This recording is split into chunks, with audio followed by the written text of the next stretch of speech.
Okay, good morning, everybody, and welcome to this Audit and Governance Committee meeting. It is an open meeting and it is being recorded. Are there any declarations of interest? No. Okay. Apologies. We've had apologies from David Brown, and he asked for a substitute, but it obviously wasn't available. And two other members may or may not turn up later. Nevertheless, there's 6 of us, including the second independent member, so we are quorate, so we can proceed.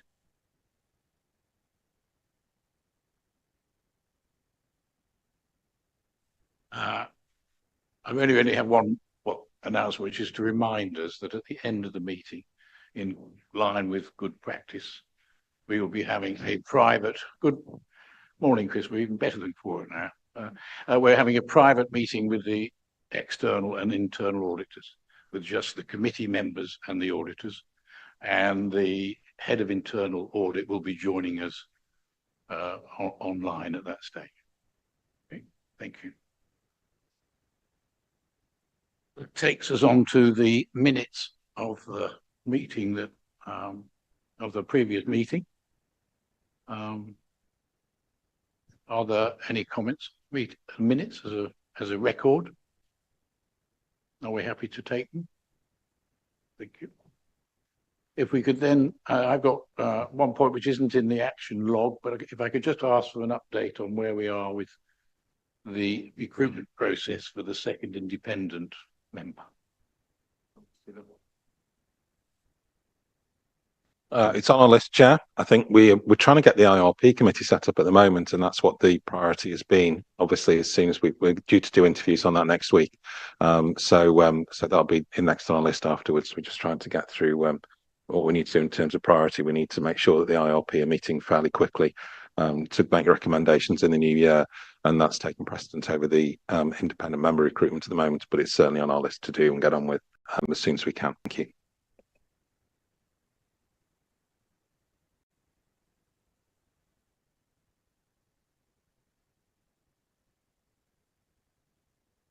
To excite interest in this. What are the thoughts of how are you going to get the word round to find people who might be interested in on something which at one level might not seem as exciting as it is?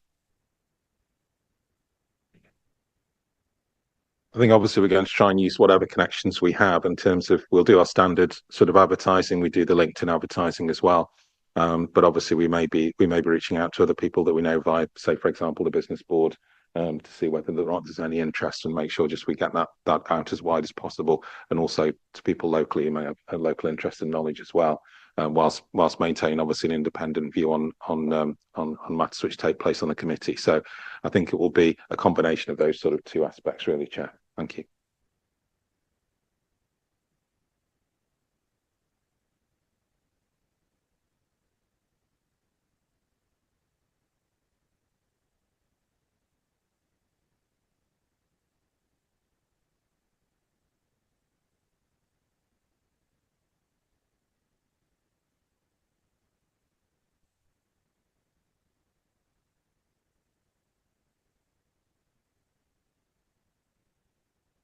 If I can, Chair, please. First item at 5.2, the improvement update. It says it's added to the work programme, but when I looked, it didn't jump out at me as to what that item could be. So maybe, if it is there, maybe it could be just made a bit amended to improvement update or something, please. Thank you. Okay. And what do you? That's the CPCA update that's on the agenda. So that's the item. Yeah. Yeah. So if you on the agenda, we've got as an item the CPCA update. So that is what that has now become, because we're not focusing on improvement now. It's a kind of business as usual. So that's the item that's now on the agenda. Okay, thanks. Is that all right, David? Okay.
Thank you, Chair.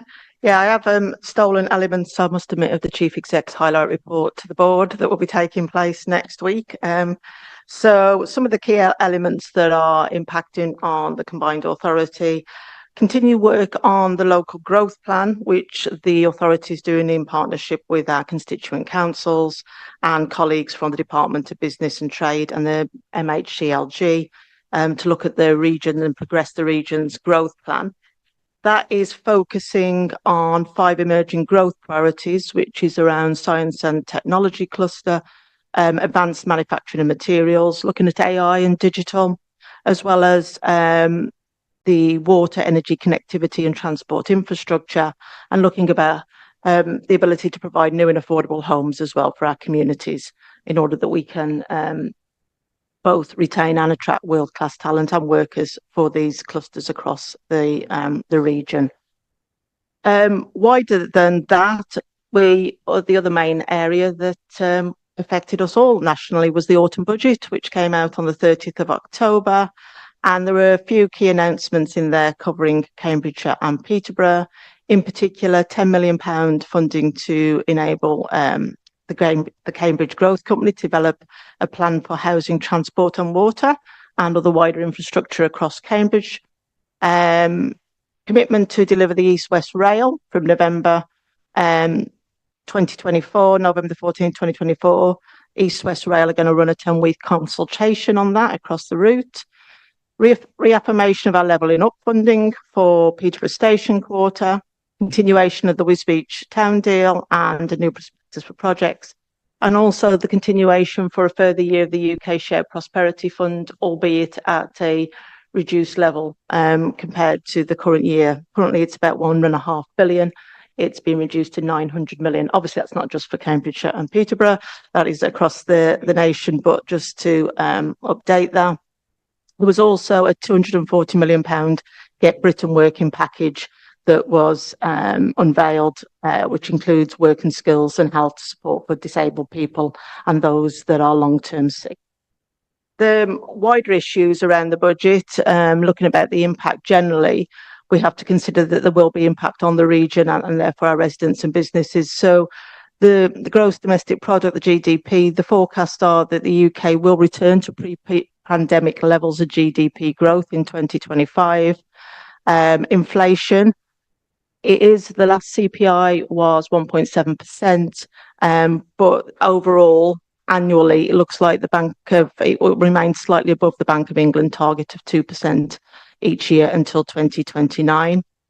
Interest rates, we'll have all seen the very recent announcement that interest rates have indeed reduced from 5% down to 4.75%. And the other area that will in fact impact directly on us is employee national insurance contributions. These will increase to 15%, and the threshold at which they become payable has been reduced to £5,000. Although the government have advised that they are providing support to public sector to accommodate these changes, and we're currently following that up with government as to how that will be delivered. Other key elements just to update on are the skills boot camp. A further 2.4 million has been secured to continue to support the skills boot camp, which is provide short flexible training, lasts about 16 weeks for that. This adds to an existing 2.54 million already invested in skills boot camps by the combined authority, and to date 66% of those taking part have secured a job interview and 44% have progressed into employment. So that's some positive news from that. The final highlight to bring to the committee is about the Mayor's Tiger Pass, the £1 bus pass. And as of October, the £1 bus pass had achieved a substantial increase with 30,467 applications, which has surpassed greatly the initial target of 10,000 applications. So those are some of the key highlights. Thank you.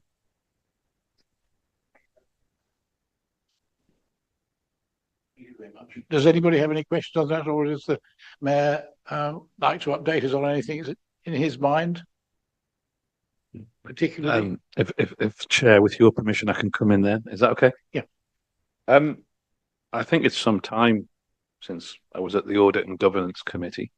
More's the pity. I'm good to be here today.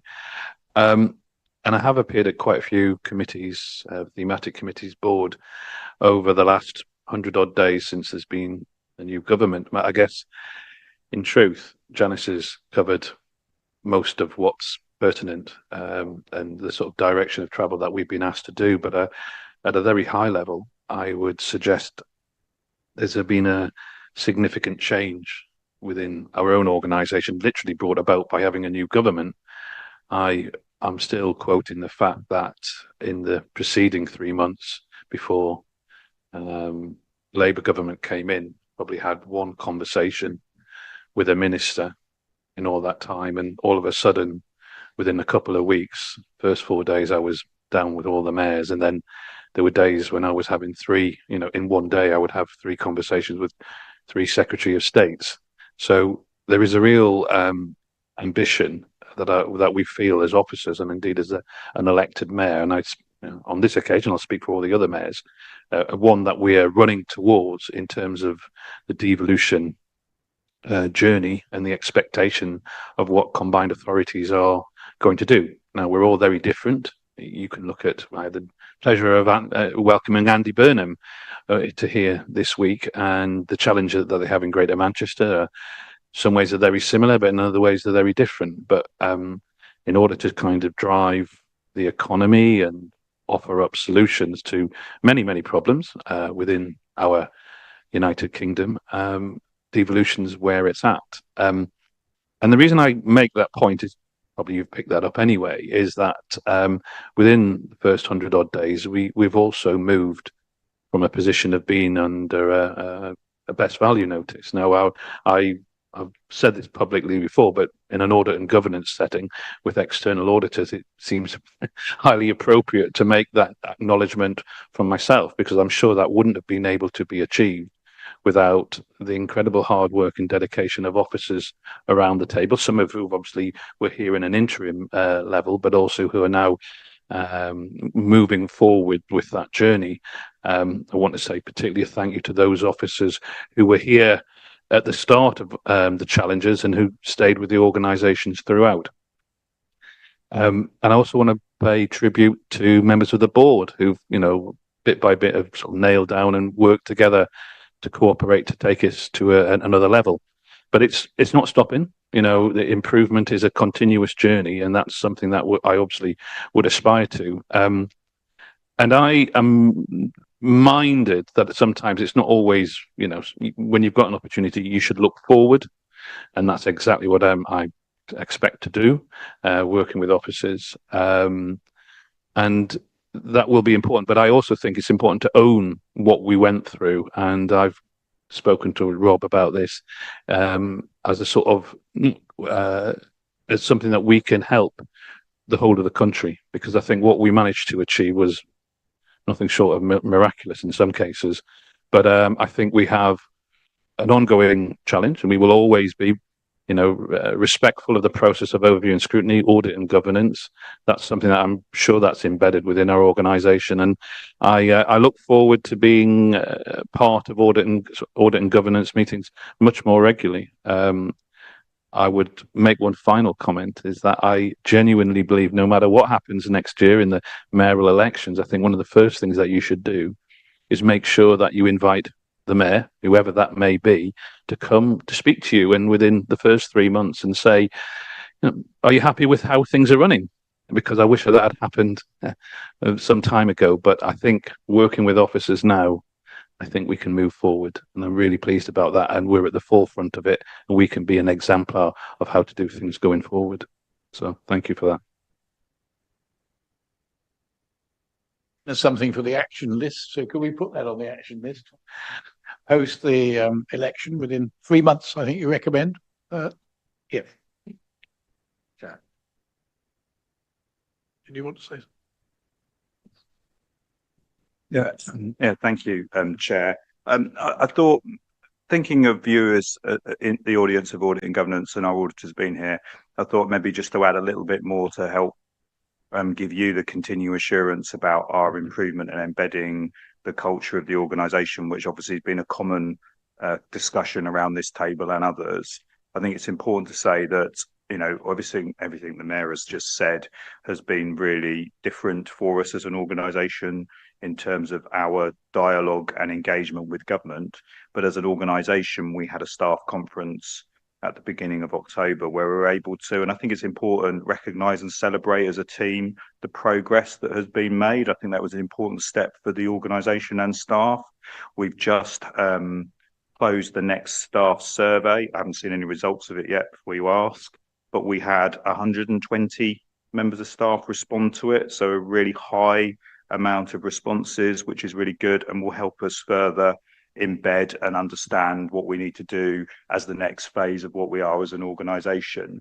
I think also in terms of where we are in terms of the journey with all mayoral combined authorities, obviously the government have been really clear that the mayoral combined authorities are an important aspect of what the government's wanting to achieve around the missions. So sort of things that we are working on a daily basis closely with our colleagues in government are the development of the local growth plan and priorities for our area and the binding constraints and challenges to growth. So all MCAs are doing that in a cross-cutting way, but also for the area that they're responsible for.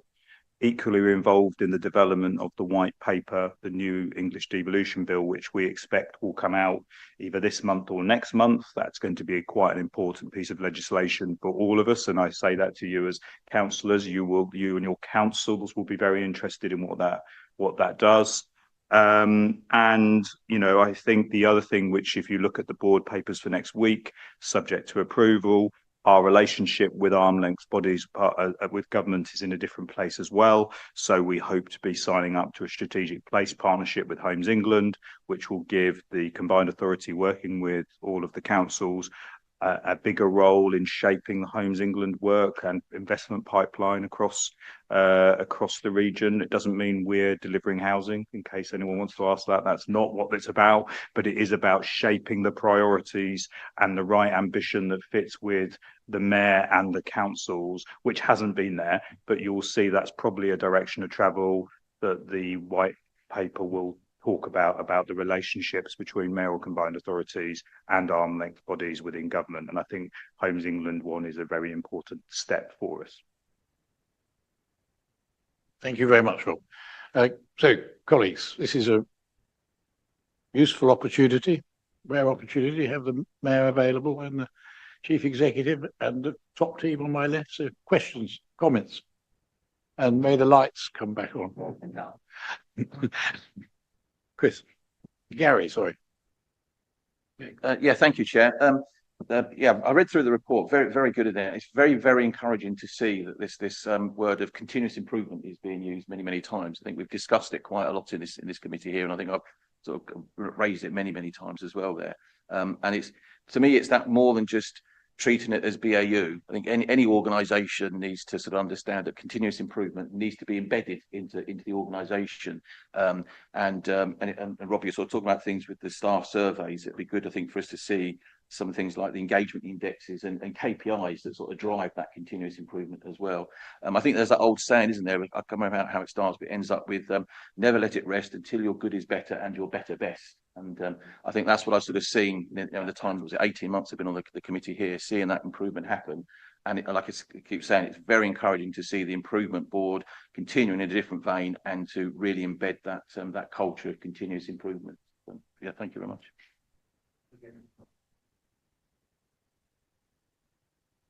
Yes, thank you, Chair. Yes, just interesting, following on the comment from Councillor Christie there, is looking back at the previous minutes and our discussion at that last Audit and Governance meeting. And of course, there was an interesting little phrase in there about balance and how the improvement work had been taking away the focus somewhat from the work of the CPCA. And obviously the lifting the best value notice, which we're all, I'm sure, extremely pleased about, and all recognise all the work that's gone in to make that happen. But getting the balance with the continued improvement, embedding it, as you say, but allowing that focus on the CPCA work to really take precedence, I think, is a really important point to make. Thank you.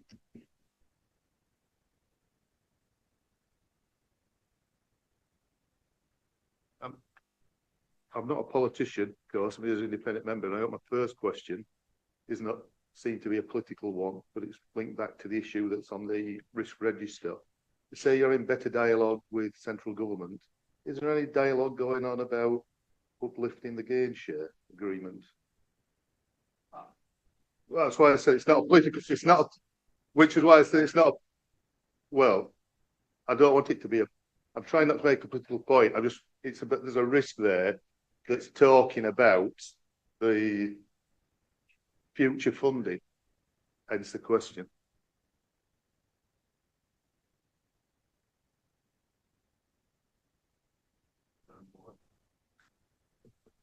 I'm not sure whether I'm the best person, but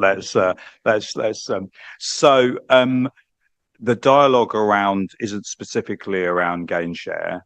There is a conversation around mayoral combined authorities and the funding regime for mayoral combined authorities, which are outside of the local government finance world at the moment.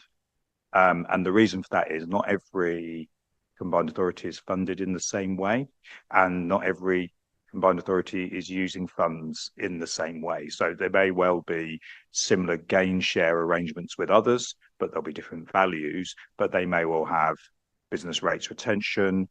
They may well have different funding allocations linked to transport, and it's all, and this is part of the challenge that we all have, which is there's no commonality. Of course, each region may have some differences, but that there is a will from government, which won't be in this spending review, but really in the spending review, the multi-year spending review for the spring, to look to see how they can do that. And why that's important to us is, one, the risk you've highlighted which is set out in the risk register, but also as our role changes, and it is changing, you'll have seen that the consultation on the National Planning and Policy Framework talks about strategic planning potentially being delivered and taken responsibility on statutory spatial plans to combined authority. We don't have that capacity or people. We would need that if we were getting that responsibility. There is some stuff that's recently been reported around supporting colleagues around quickening up the remediation of high-storey buildings, and mayors taking a role in that. Again, we are doing that, but we don't have the capacity or the resources. So there is quite a lot of work between now and the spending review period to hopefully address those points, so that by 26-27 financial year, there's a different way of funding mayoral combined authorities across the country, not just us. So there's a lot of work to do, and there's no definitive answer yet. But myself, Janice, other colleagues are very much in that dialogue at different levels of government and different discussions that are taking place. Making this the observation of what, being in the same room with all the other mayors, I would acknowledge the hard work done by Andy Street, who was the Conservative mayor in the West Midlands, alongside Andy Burnham, they've the ones who've actually been given this sort of what called trailblazer status. Many other mayoral authorities, that's an aspiration in terms of a single settlement with the right amount of powers and indeed funding to make sure that you can actually then implement policy. I think it's a cross-party expectation that it doesn't matter if you're blue, red, yellow, green, independent. There's an argument that if the money is devolved from Westminster, put into the hands of local government, and I say local government, not just combined authority, because a combined authority is in its very essence a combination of, in round here, district councils, county councils, city councils. We actually get better value for money.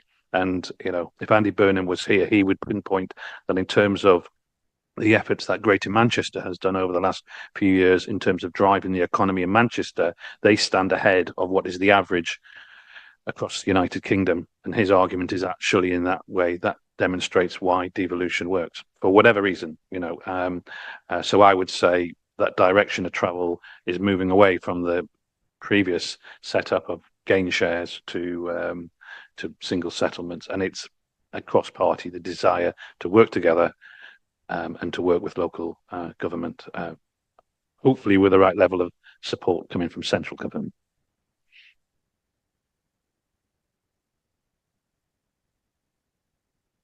I think it's dreadful having to look to see if the light's on. Yeah, I think it's really positive to hear that change in approach from Whitehall.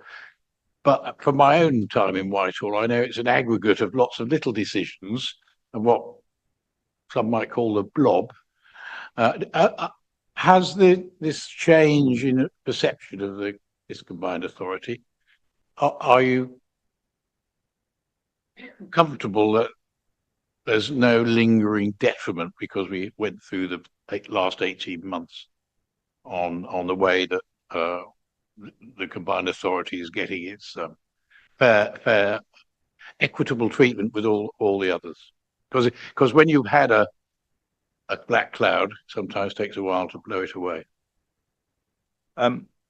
Yes, I think the position and the dialogue. I mean, some of that dialogue was happening before it was lifted anyway, not just through the meetings we had with MHCLG colleagues around the notice. But yeah, no, I think there is a different feeling. I don't think there's any lingering issues, and I think the mayor made the point. There's learning from here, and there will potentially be other mayoral combined authorities across the country, and some of those may well be in two-tier areas, and therefore there's learning that we can share with colleagues. Also working with the local government association, who have a role to play in this, and the changing sort of situation about what mayoral combined authorities, being part of that local government family and helping deliver with everybody. And it's always this point around we are here to add value to the place and the region and bring more opportunity, prosperity, the economic growth, the powers to help the councils in the area. And I think that's a really important message, because I think there can be sometimes people fear what that may mean. But no, there's been really good dialogue, and I think coming to us to learn a lot. I mean, take the single assurance framework, which has been developed and worked through during this period. That is something that other mayoral combined authorities haven't all got in place and want to learn from us. And that was being done while we were under a notice. So, I think we're in a good spot. Yeah, it's very encouraging. Did you want to say something? It's absolutely more important that you hear about the positivity from the officers, because the old adage, politicians will come and go, but the officers are here, and we would expect them to have those good working relationships. And I've certainly picked that up from the feedback on almost like a daily basis I have with senior officers who they've been speaking to, a feeling that our message transactionally is going backwards and forwards.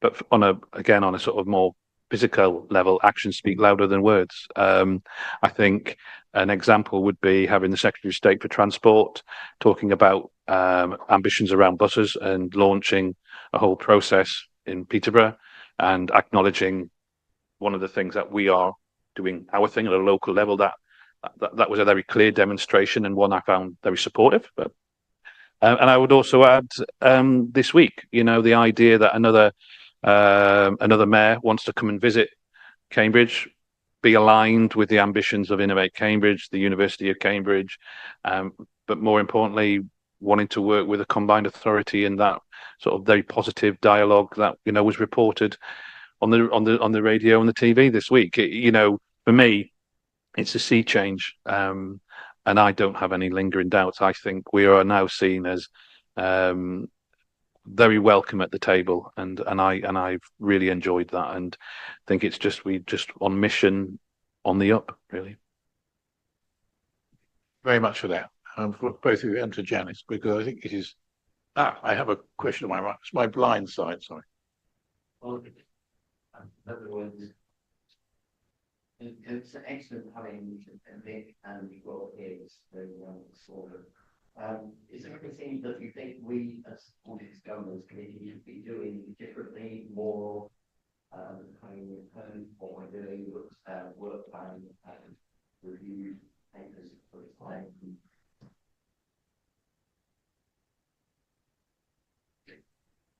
Give me more time. Okay. So, I don't think so. I mean, I think you've been obviously understandably on the improvement journey with us, and what I mean by that is getting the regular reports and the updates, and quite rightly challenging and questioning things to make sure we kept on that.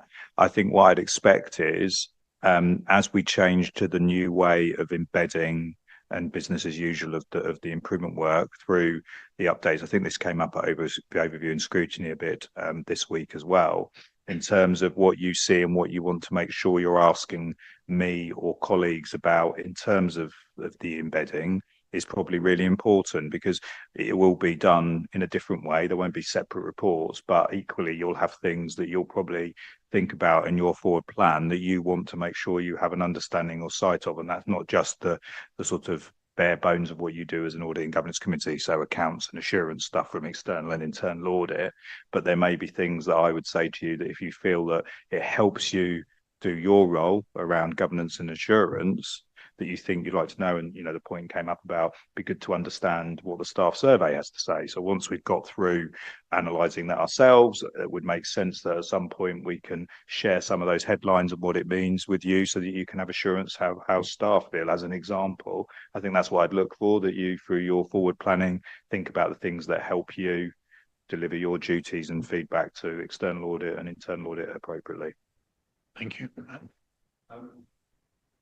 Well, certainly I remain, and I make the offer, more than happy to be more visible in terms of coming along to the committee, and particularly if it works well with Rob, fine by me. But I guess I would suggest that it's not just the mayor that needs to be kind of representing the elected voice. I would say there's a whole board. You could, I don't know if the audit and governance has ever or recently invited along lead members, be it for the environment, lead members for transport, lead members for skills, in certain areas. You could also argue, within audit and governance, we've done a lot of rejigging, reprioritization around the voice of the business board. Al is a fantastic asset to the board, obviously non-voting. Well, sorry, he is voting, he has a vote, but not elected as such. And I wonder if there's a role, and I would say, I'm not trying to get this so that somebody else has to come instead of me. I'm more than happy to come along, but I would suggest that when questioning the decisions that are being done by the board, then actually the board has to take ownership as much as the mayor does, because that's the way I want to the combined authority to go forward, and I would like that to be demonstrated, and maybe that's an ask. Okay, thanks very much. We've in my time we've had one board member. Apart from yourself and your predecessors coming to talk to us, we've had one board member, which was a lead on governance.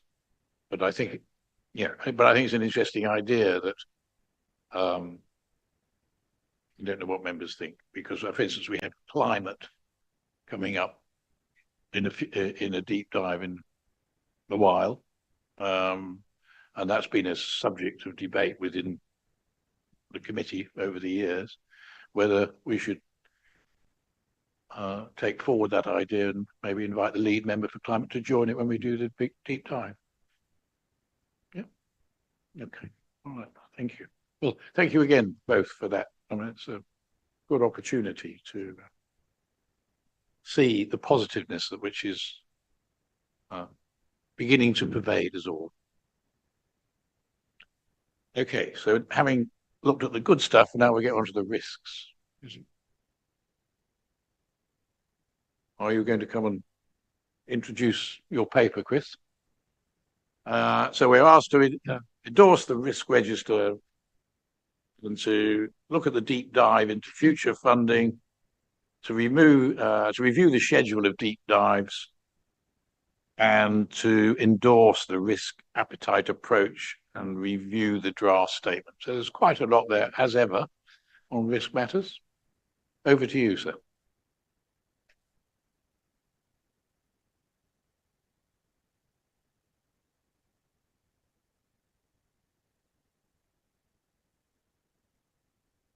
Chair, may I be indulged just to add something to the sort of previous conversation around improvement? It is really interesting, from an officer point of view, very much involved in the improvement work. You could genuinely see the difference in the organisation particularly culture-wise, how people work. But with regards to risk, I just want to reassure the committee that we are carrying on with continuous improvement. So we haven't stopped consulting with our constituent authorities. We have an external working group set up where we consult with officers that have been put forward to make sure that we learn, best practice in risk that's going on in your organisation. So I just wanted to add that to make sure that was minuted, because it's very much appreciated from our side. And I think you make the Mayor's point, really, that to get it firsthand from people who have responsibilities is how we get a better sense of what the paperwork really means. Thank you. Onto the paper. So we've got quite a bit to get through. If we start with the risk register, we've got 14 corporate risks on the register at the end of October. You'll note that there's been a couple of changes in the register. Climate risk, one that we were talking about just a moment ago. So that's changed. You'll remember last time at our committee, although we'd had sort of preliminary discussions around the climate risk, we didn't have the detail. So we didn't want to put that in front of you before we had that detail. So that's now on the register. Also, the financial underspend risk has been reworked. So now it's been renamed failure to deliver work programs within budget and planned timescales. It was assessed that the risk could or may lead to failure to deliver timely and effective projects. There's information around the residual risk scores, what sort of area they're in. There's one very high risk, one that we'll be looking at in deep dive, 2 amber risks, 9 yellow, so in the middle, 2 low risks. Following direction from this committee at the last meeting, we've also added information around sort of mapping the risks against our corporate objectives. You'll see the majority of them relate to achieving best value, high performance, 1 for enabling resilient communities, 1 for ambitious skills and employment, 3 for improving connectivity. We'll make sure that that's added to the information you have for the next meeting as well. Now, Chair, did you want to go into the deep dive now? Or... It's 4 bits. We're now in dashboard meeting. We'll use pause there to see if there are any comments. And then we'll go on to deep dive. Unsurprisingly, Chair, can I ask, does the risk management statement define what a corporate risk is? We've been presented with 14 risks here, but how would we as a committee realise or understand or can take comfort from the fact that they are actually corporate risks as defined in whatever statement there is about what a corporate risk should be? Yeah, so it's all defined in our framework. So that came to this committee previously last year. So I had all the detail around what a risk is, how it should be escalating and so on. So a corporate risk, we would sort of define it as something that covers the whole organisation. So underpinning our work at a portfolio level, so you've got all the different areas, place and connectivity, for example, economy and growth, and so on. Underneath that, there'll be a number of programmes of work. We talked about climate a moment ago. Under the sort of climate banner, there'll be numerous projects that sit. Now, what we've done with the framework and the underpinning process, and equally with the risk appetite statement that we'll come to a little bit later, we've put the framework in place that every project has a project board and a risk register. Every programme has the same thing. And as part of the discussions at every project board or programme board, risk is one of the sort of standard items on any meeting. The discussion of the board will be, okay, we've got this risk that's come up. Do we think it's related just to our project or just to our programme, or is it such a high level? Things like, we're talking about future funding, that would count as a corporate one. So that's a signal to the project program board that that risk will need to be escalated. Now, what we do on top of that, we have monthly meetings with the corporate management team led by Rob. So there we dive into them a bit more. So what we don't do is sort of leave it to one side. So there's always the opportunity, one, to be reviewing the work that you're doing, equally the escalation. So it's dependent on the sort of likelihood effects. So if it's going to affect the whole organisation, what we're trying to deliver, you would say it's corporate. If it's related to the programme of work, economy and growth, then it would sit there. If it's related to the project itself, it would sit in that project risk register. Now, previously, we didn't have any coordination over where the risks were, so they were sitting within services, within the projects. Now, what we've managed to do over the last 18 months is centralise that reporting, which allows us now, particularly at a programme level, we have all the risks there, all the technology that sits behind it, we use particular software to do that reporting.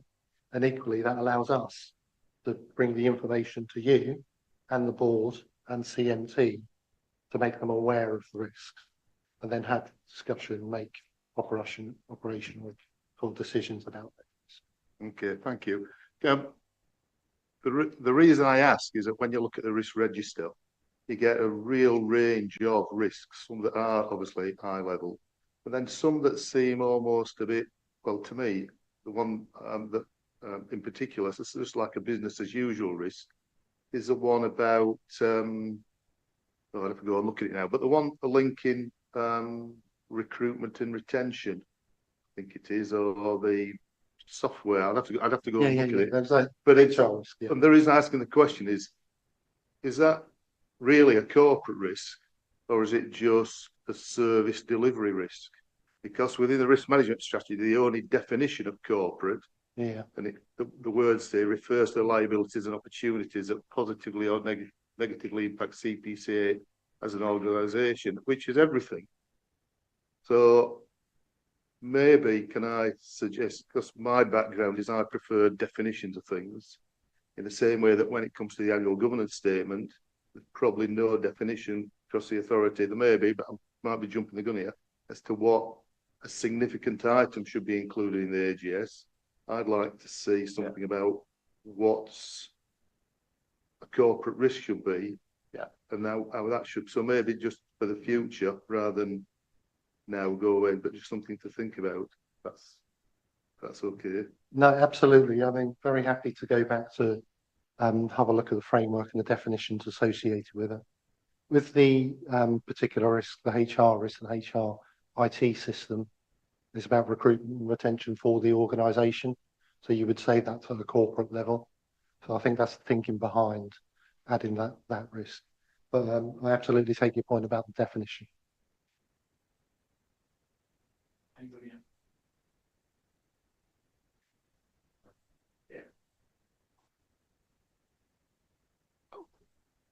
Can you hear? Yes, thank you, Chair. I just wondered under maybe it's too detailed for this segment, I'm not sure, but on the risk item CRR 0012, what page that is, it says implementation of self-service financial reporting, and I just wondered might have a bit more information on how that actually works in practice, because it seems like quite a sort of key concept in terms of delivery programs or a sort of failure to deliver. It's on that page 17. I could give a good answer there. Rob, over to you. Thank you, Chair. So the CPCA uses a finance system called Unit 4 ERP, used to be called Aggresso, which may be in use in some of your councils. Every person with budget responsibility is set up on that finance system with access to, whenever they want, log in and be able to see their current year budgets, spend to date, budget to date, and forecast. And that was just highlighting that is being rolled out to enable them to see it whenever they want, rather than relying on someone else to send them their data on a regular or ad hoc basis. Thank you very much. Sounds good.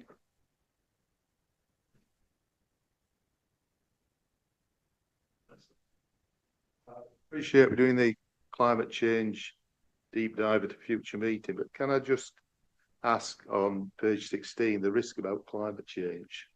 To me, climate change, you've obviously moved the risk from very high down to high. But to me, my view would be that to reduce that risk, you've got to be doing something. And the controls that are listed there aren't about doing, they're just about putting things in place. So there's no actual reduction in climate risk as far as I can see it from the controls that have been listed. So the issue, for example, about the fact that we've got corporate strategy approved with, or the action plans up to date, or we're maintaining networks, that's not actually reducing the risk that I see it that we've identified. Maybe that's not an answer for today, but maybe an answer when we have the deep dive. It's just something that's flagged up. Because the other thing that I've gone back and looked at the KPIs that have been flagged up to the board on climate change, and I think there's only two. One's metric 10 and one's metric 11, and they're both in red. So and one's about CO2 emissions reducing, they're going up, and one's about CO2 from transport. You want it to go down, but again, they're going up. So how are they reflected in that risk score? Because I feel that it's not adequate. There's something missing somehow from the climate risk, but I'm not a climate expert, but I don't know what it is. I'm just a layman, but it just doesn't seem right to me. Can we do exactly as suggested? Put that in the box for when we look at climate deep dive, and ask you to see if you can answer that question in there. Sorry, Karen. Just to add, I mean, when it comes to the performance indicators and the ones that you're talking about, David, the issue obviously is we're not sole responsible for them, and therefore some of these performance indicators are a collective challenge, not just about CPCA, but we're reporting things from a regional system basis, and then I think that's important. I think your point around how does it go from red to amber and what is, I think the bit that's probably missing in here, and you get into this in a deep dive, the action plan has a number of projects and deliverables that are now happening or in the progress of happening, which will then be leading to that change. So it says about the action plan, but what it doesn't list out is all the projects that the board and the Environment and Sustainable Communities Committee have approved through our investment committee process, our single assurance framework. So there are a number of projects that actually have got an understanding of, if you do this and this, and this is what this money is going to be put towards as a project, that will be the impact on this climate indicator or this type of thing that we're measuring. So I think when you do your deep dive, that hopefully can be something that will help you as a committee understand that actually there is a reason and rationale to why that's gone to where it is.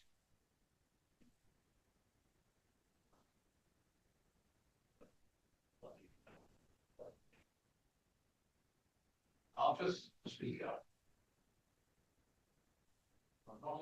Oh, I was help. Okay. Well, it's been a very helpful and informative thing, and I think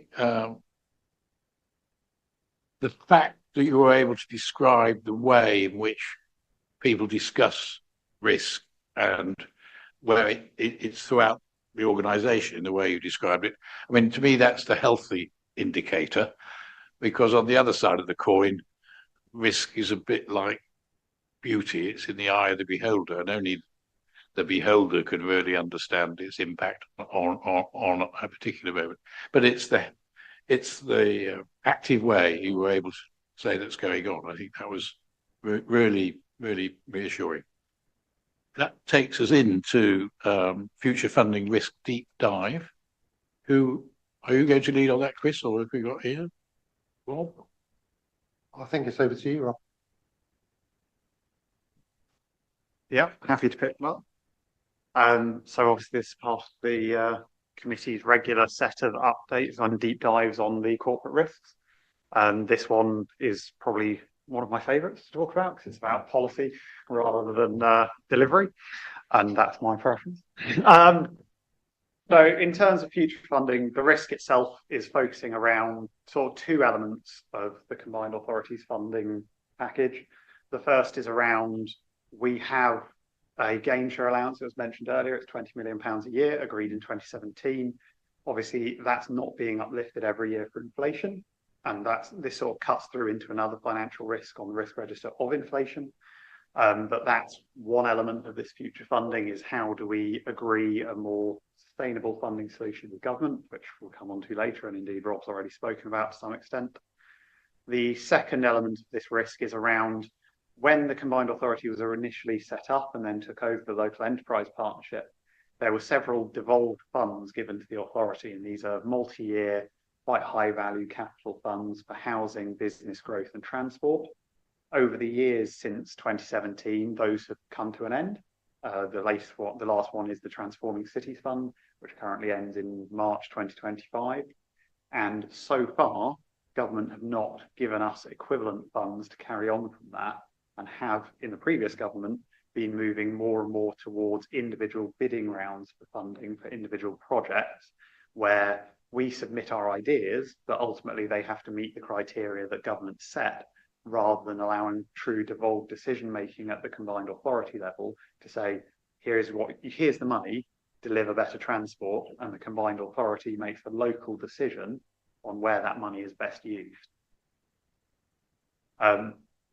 The effect of not getting that certainty, not having those long-term funding settlements, is both around the corporate ability to plan, to deliver our strategic objectives. How ambitious can we be? The answer to that's very different if we have several £700 million of capital to plan for over the next 5 years versus if we don't. And so if there's going to be big changes to that from the government, as Rob's alluded to and the Mayor have alluded to, in terms of new powers, new funding settlements, we can't plan for those until we know. So having multi-year funding is obviously beneficial to that planning process versus waiting to see what in the government finds some money to offer up. And then obviously slightly more operationally than that, you've got the impact on officers. Where there's funding that stops, we stop delivering the back of that. That means there's people who we employ to deliver those schemes, those programs, whose jobs are sometimes on fixed term contracts, and they come to an end. But actually, if the government's just going to offer a follow-on to that, a good example is skills boot camps, they keep having fixed term contracts that come to an end. They don't have job security. They might look elsewhere, and that gives us a recruitment and retention problem. So those are the impacts what not having that long-term funding settlement have on the combined authority. Hopefully that feeds through into some sensible risk scoring there. If we don't have this funding, we have a much smaller ability to impact and deliver the change that the Mayor and the combined authority want to deliver in the area. And so if we don't get future funding, the impact is critical. We can't do anything. We are vast majority funded by government grant as a combined authority, as opposed to fees, council tax and business rates, which a traditional local authority is funded by. So we are very dependent on government grant. And the likelihood of that is down as inherently almost certain, because current funding finishes when it finishes. Until we get a new agreement, that is what's going to happen as far as we're concerned. Residual on this, the main actions at the moment, we've done a lot of work over the last couple of years really to make sure the combined authority has a smooth way of bidding for those central government funds, to make sure we maximise our chance of success. And you can see that we got the single largest levelling up fund award for Peterborough Station Quarter. So that appears to have paid dividends. And of course, the sort of longer term, more strategic mitigation is lobbying. You've heard the amount of contact the Mayor's had with the new government. I know Rob's had similar things with civil servants, making the case for the capacity funding we need for these long-term funding agreements. And we've seen the good news from government through the recent budget. They are looking at trailblazer devolution deals, which will then be rolled out to us in later years. But even outside of that, they're planning to do a multi-year funding settlement, something that the local government sector hasn't had in quite a long time now. So even if we're not in that round of trailblazers for now, we are still hoping that in 6 months' time with the spring budget, we will be able to be awarded a multi-year funding settlement. They will still be likely individual funds for individual purposes, like we had before, housing, transport, business growth, whereas a single settlement gives greater flexibility and devolved decision-making even more power but it's a bit early for me to say the future's bright, and I sound like I'm a phone salesman, but we are seeing very positive noises from the new government and working with them through the devolution white paper development to hopefully shape what that looks like. And I would hope that the target score can be achieved in 6 months' time if we do get that multi-year funding settlement, multi-year devolved funds coming through that. So hopefully that gives an overview of why it's high, where it is now, and hopefully the future. But very happy to take any specific question. Thank you, Rob. Questions, comments? You want to say anything? Yeah, I just think one of the things we are working on within the organisation is what our submission to the spending review is for the multi-year spending review. And of course, there'll be lots of things that we may wish to focus in on, different projects, different things linked to the development of our local growth plan and any interventions that we would like support on. But importantly, a key focus needs to be around not just Cambridgeshire and Peterborough Combined Authority, but MCAs across the country, like I said before, so that we are making sure that we are making the right engagement and noises into government so that they can consider that in a multi-year settlement to ensure that MCAs can do what it is they're asking us to do. And I think that'll be helpful alongside this risk and where this heads to. And I think once multi-year settlements come out, there'll be a need to assess this risk alongside whatever has come out. Okay. Comments, anybody? Ma'am? I support everything that the Robs have said. I think their description of what's happening is absolutely spot on. A couple of suggestions. One, under controls and mitigations, you could emphasize the efficiencies that you're already making, the savings that you're making, the value for money that you're achieving with funds that you are provided from central government. And on one of the other ones about managing stakeholder expectations, there is an alternative to say, well, if we don't get this money, then we won't be able to do X, Y, and Z. And sometimes government will recognise that that is quite a significant issue and they need to do something about it. That may be what's included under control and mitigation E anyway, about managing stakeholder expectations, but I would just spell it out absolutely clearly if I could. Thank you. Anybody else? Okay. And follow on from the point that's made there. Obviously, there's a new shared ambition statement come out, which contains lots of expectations and commitments. But I've not seen any, I presume there aren't any details about how that's going to be delivered. And again, maybe it's that following up point about how that's reflected within the statement, that if the ambitions that have been agreed across the authorities, if that's the right phrase, can't be delivered, how does that reflect upon not only the authority but also the districts as well? You're on. So, I mean, the shared ambition sets where we all want to go, and it's not just about, as you say, it's not just about the combined authority. That has been developed with a lot of stakeholders, not just the constituent councils. And I think the last count was over 30 contributors across the piece, stakeholders involved in it, which is really important. I think where we need to head to is using the development of our local growth plan, which is going to be key to what our focus is in the coming 10 years, because it'll be a 10-year local growth plan that will also link back to the National Industrial Strategy, which the Green Paper is out on now, the key priorities for and sectors that nationally are important, as well as what we need to be doing locally. I think that we've got to make sure the local growth plan almost is helpful to the delivery arm of the shared ambition. But there are things in the shared ambition that other colleagues will need to be leading on. And we've only been talking about in the last few weeks about how we capture that. And Mayor has raised that point in terms of, we want to do some sort of annual conference and gathering of people that are part of that shared ambition, understanding what different partners have been doing. There are challenges, and there will be, about how you then prioritize within that, what people can do, what can't do, and know you're not a councillor, David, but councillors around this room will be going through a very difficult budget process with their councils because local authority funding is challenging and has been challenging for a number of years. I know that the announcements last week, demonstrated some thoughts to more money into the sector, but that's probably a sort of small amount in the grand scheme of the pressures, and the multi-year settlements will be ultimately important for local authorities. But I think we're in this step change of how local authorities and ourselves across the country work to deliver the missions of the government through local growth plans and the various different pieces of work that we've been doing.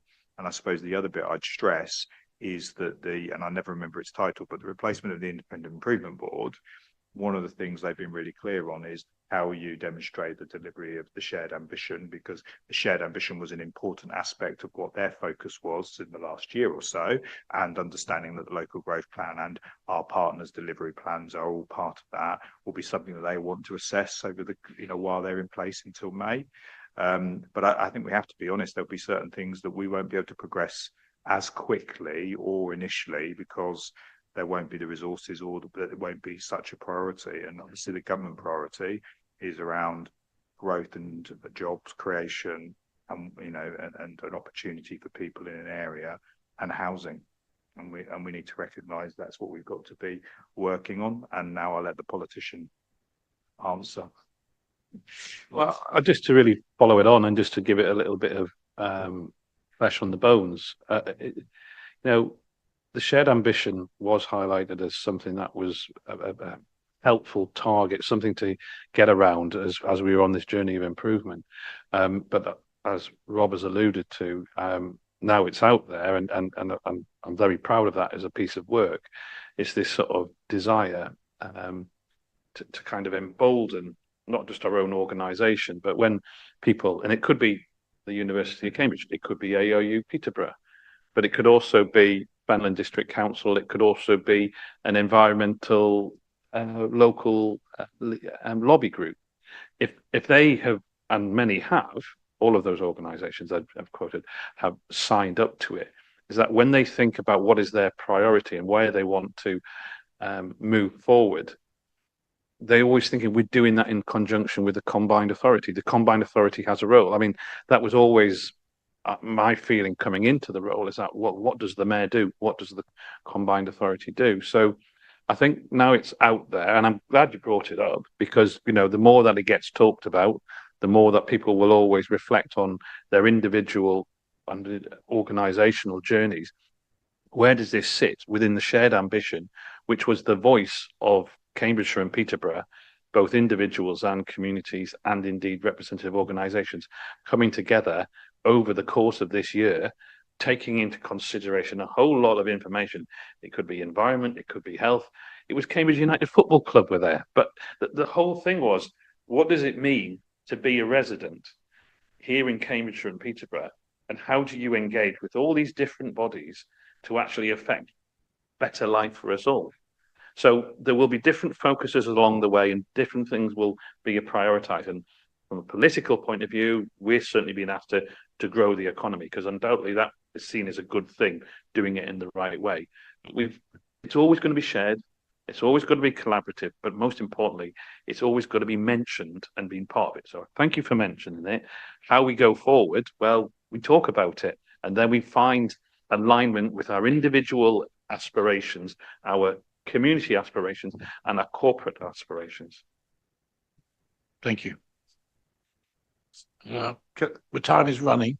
Can I just come back, please, on that about shared ambition? Because obviously it's going to be delivered through funding. There's going to be funding behind it. And I think my reason I raised it is from a governance point of view, is how will the authority, or how will this committee know that the funds that have been delivered outwards through the combined authority are actually delivering in the correct way through internal controls or risk management or whatever's going to be in that shared ambition programme. So it's a matter, following the chair's point about what could we do different in the future. I think I'd like, and maybe others, but again, my view would be, I'd like officers to go away and think about how they can provide assurance to us that the shared ambition, not the deliverables, but the actual spend, is effective and appropriate, if that's the appropriate words.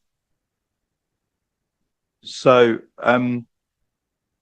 I'd like to think that the assurance you'll get is the fact that we have a single assurance framework in an investment committee in place, an investment panel in place, and a board that sign off stuff in line with our corporate strategy, which was getting refreshed for approval in January, and will have the shared ambition built into it. And those are our checks and balances as an organisation, that the funding is following the priorities of the organisation. And obviously, some of the things in the shared ambition, people will go off and do, hopefully, without any funding from us, because that's the whole point of the fact that and we obviously won't have any control necessarily over that. But if we're putting funding into things, we've got a very clear process now with the investment committee, concept papers. There's some concept papers going forward to board next week, for instance, around specific projects. When all these things have a lot of control, checks and balances to ensure they fit with our priorities, the mayoral ambition, the shared ambitions. So I'd like to think that that is how you will get your comfort that we are doing what's right. That will feed into accounts, because the accounts will have an explanatory forward that's usually about 10 or 12 at least pages long, explaining everything that we've been doing. Your annual governance statement that you'll see will equally cover the assurance of how our money's been spent. And internal audit controls, I think I saw Dan's on here. Internal audit will look at certain aspects of what we're doing to give you assurance. External audit will also. So I hope through that you will have absolute assurance that we have been following that correctly. Okay, thank you. Now, can I just say something on that first? But whether they're making the right decisions or not, which is if it was the decision made to spend that money this way or that way, is in the other chamber. And we need to just focus, I think, on is the process in place, and are they following the process? The judgments is somebody else's business. And I think it's just always tricky when you've got these. I could see a better world when we did overview and scrutiny and audit and governance thing was a single entity, because then we wouldn't have to have these in other places, but we do have the other places. So I'd rather like to move on, if I may, if it is absolutely necessary. Yeah. Okay. And probably going back to your point, getting away from the why back to the how, and what we're here for. I looked through the previous risk register, and I'd just like to understand how some of those current implementation dates have changed and moved forward, but the residual risks have been reduced. And I know we talked at length about the funding risk in there. Again, I've got to talk about the mechanics, not the actual detail that's in there. That from what's been explained, it would sound to me like the residual risk would still be very high, and I would suggest that is the case to help support the officers and the mayor in ensuring that outside bodies understand how important that is to us, because as you've explained, that's a key thing. So just want to understand the mechanics of how that decision has been made in terms of moving dates and lowering the risk. Just to be clear, is this specifically on future funding or a more general query? More general. For future funding, just to be clear, the residual risk is still scored very high. The change, I think probably the main change that's happened rather than specific, obviously the action is we've continued to lobby, but all of our risks are impacted by outside factors as well as internal factors. And the key one, I think, that influences this is the government's intention. The previous government had not set out any intention of doing a multi-year funding settlement to give us that degree of certainty. The reduction in risk is in the expectation that that will be coming through, because that is what they've stated publicly that they will be doing. Admittedly, it hasn't happened yet. And as I say, hopefully when that does, the risk can be reduced further. Yes. Okay. Thank you. Yeah. Sorry, Chair, and that expectation is emphasised because of the public statements from government as well, working to build mayoral capacity, etc., which the mayor and the chief executive have already outlined. So that sort of backs us up, because we do have those public statements about that, whilst we don't have the detail yet. Thank you. I think this conversation is a testament to the journey you've been on, Chris, with the improvement. And this is the first time we've had a clear separation on when we go back a few months when everything was a sea of red and you couldn't discriminate one risk with another. We now have a clear front runner, and knowing what the risks are in an organization can shape behaviors. So does everybody in the CPCA know that this is the number one risk?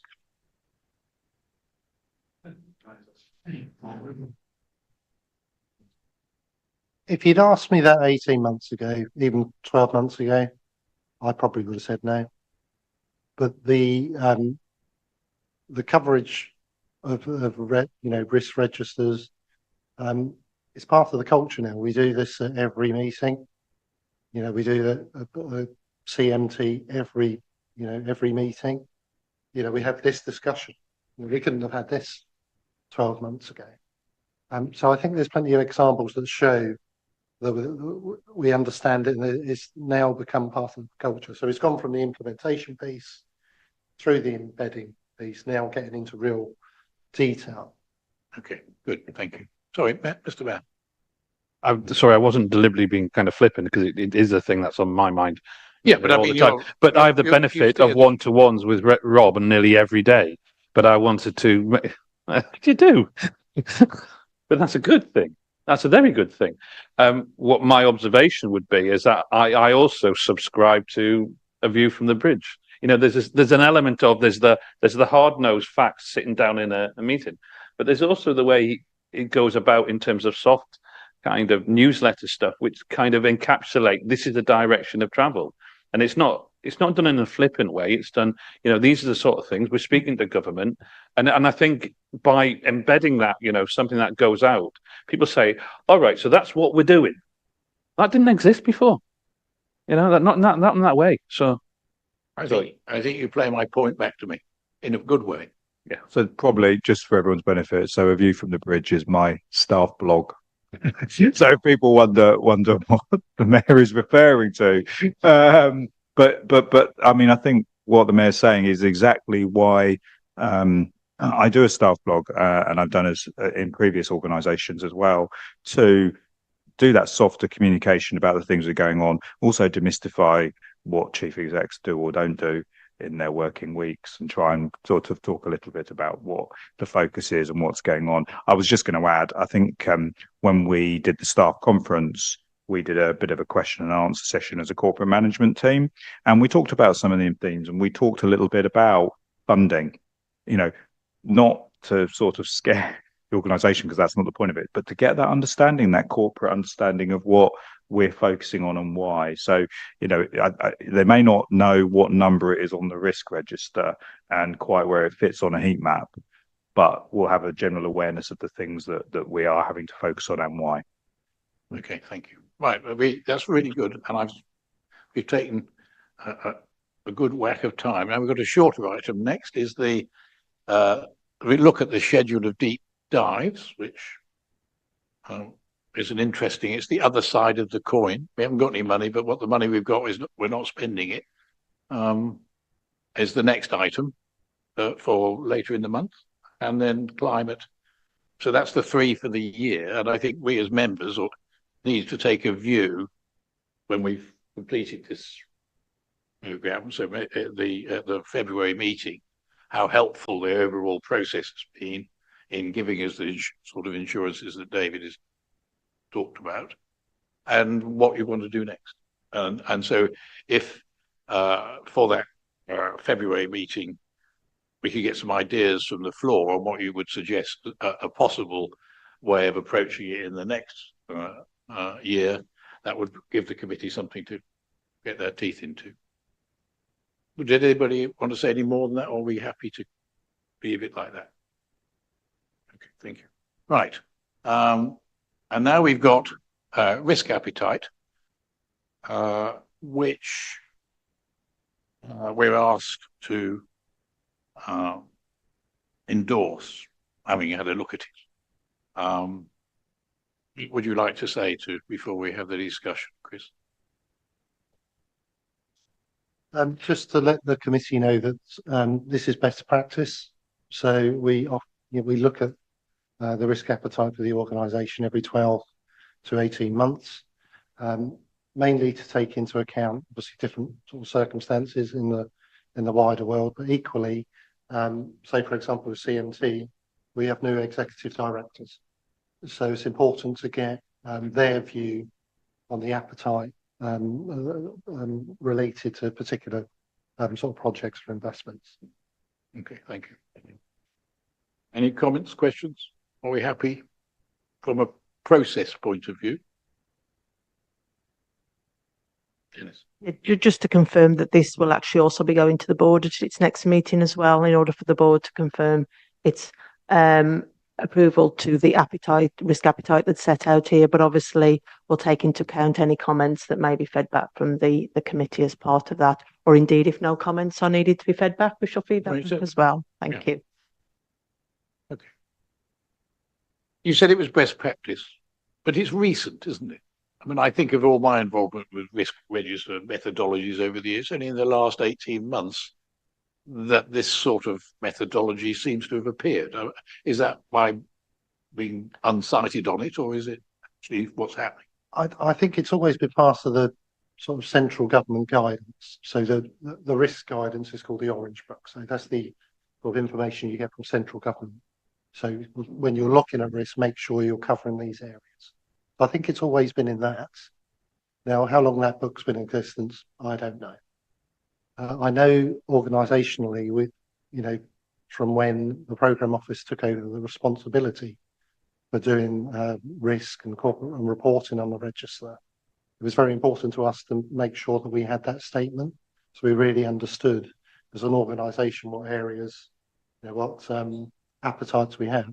Now, some of it sort of jumps out, and you think, well, that's pretty simple stuff.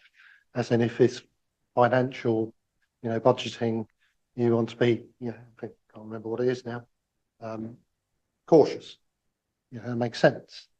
But we're by looking at it and given sort of some of the changes, and we've discussed all the improvements there. But for example, we hadn't really concentrated previously on how we work in partnership with everyone. So by having the exercise this time around, that allowed us to have a real good discussion about what working in partnership means. So we just had improvement discussion, shared ambition discussion, local growth plans. So that feeds into it. So going back to the councillor's earlier point around the assurance, once we actually get into the projects that sit under said, say, shared ambition, we know that we have risk appetite associated with them. And then again, if the threshold is met, but if it's over the appetite threshold that the statement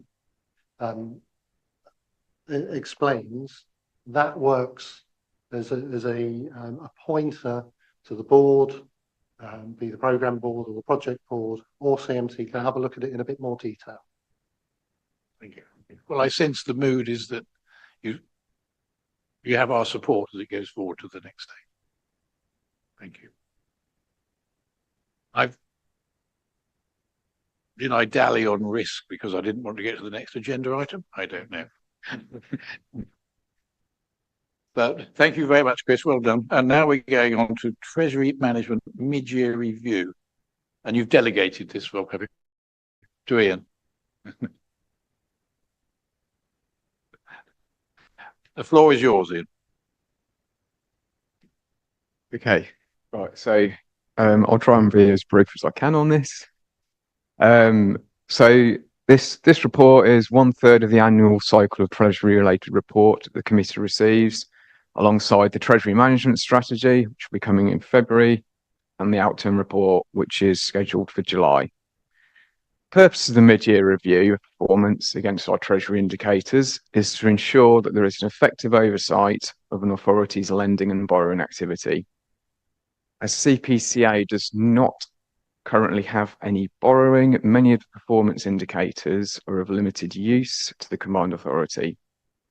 The draft MTFP going to board next week contains plans for some borrowing linked to the proposals around bus franchising, and these will be reflected in the financial strategies due at the February meeting.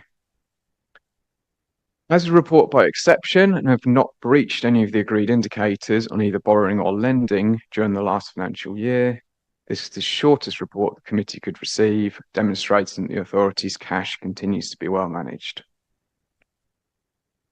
Recent reprofiling of projects reflected in the draft MTFP has enabled a greater proportion of longer-term deals to be placed. This is reduced interest rate risk significantly, which is demonstrated by indicator 4, which shows that the 1-year revenue impact of a 1% fall in interest rates has dropped from 1.3 million in June to 0.8 million at the end of September, which is well within the 1.5 million target. This has allowed for a higher degree of confidence for the Treasury Management income budget for this and the next 2 financial years. Due to a combination of higher interest rates and higher cash balances, the 24-25 Treasury Management income forecast has now been increased to 9.5 million. As balances and interest rates are forecast to fall, this budget will reduce to 4.35 million in 25-26, 1.5 million in 26-27, and £950,000 in subsequent years. Yesterday, the Bank of England cut base rate to 4.75%, and multiple further cuts are forecast over the next year, although maybe now at a slightly slower pace following the autumn budget's anticipated inflationary impact. Appendix 2 shows that the average rate on our investments as at 30th September was 5.23%, which is down from the 31st of March figure of 5.6%. And this is continuing to drop. It's currently 5.1%.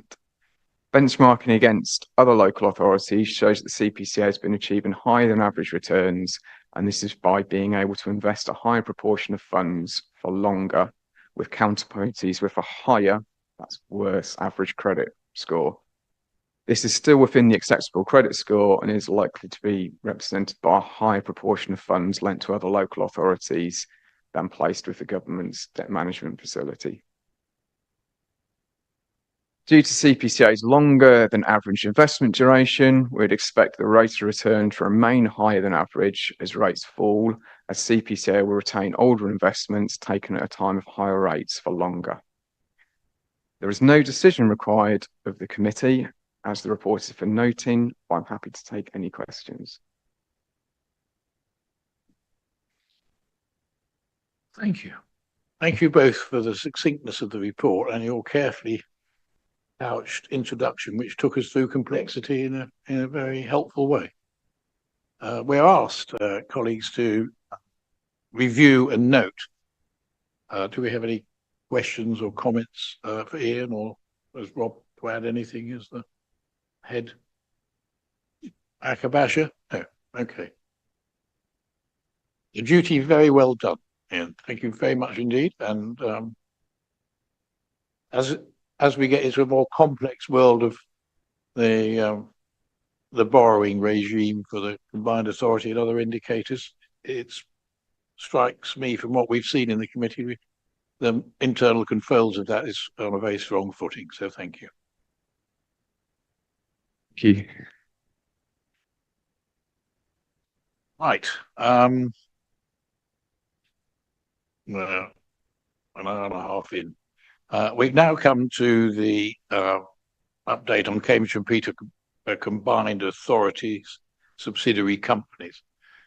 Now, when the mayor last came to join us, it was to update us on what was then the arrangements for the management of these companies, and the longer staying hands, or maybe only me, will remember that for at least 3 of our annual reports, we expressed some concern about the way in which the subsidiary companies were transparent to us. And a lot's been done since then.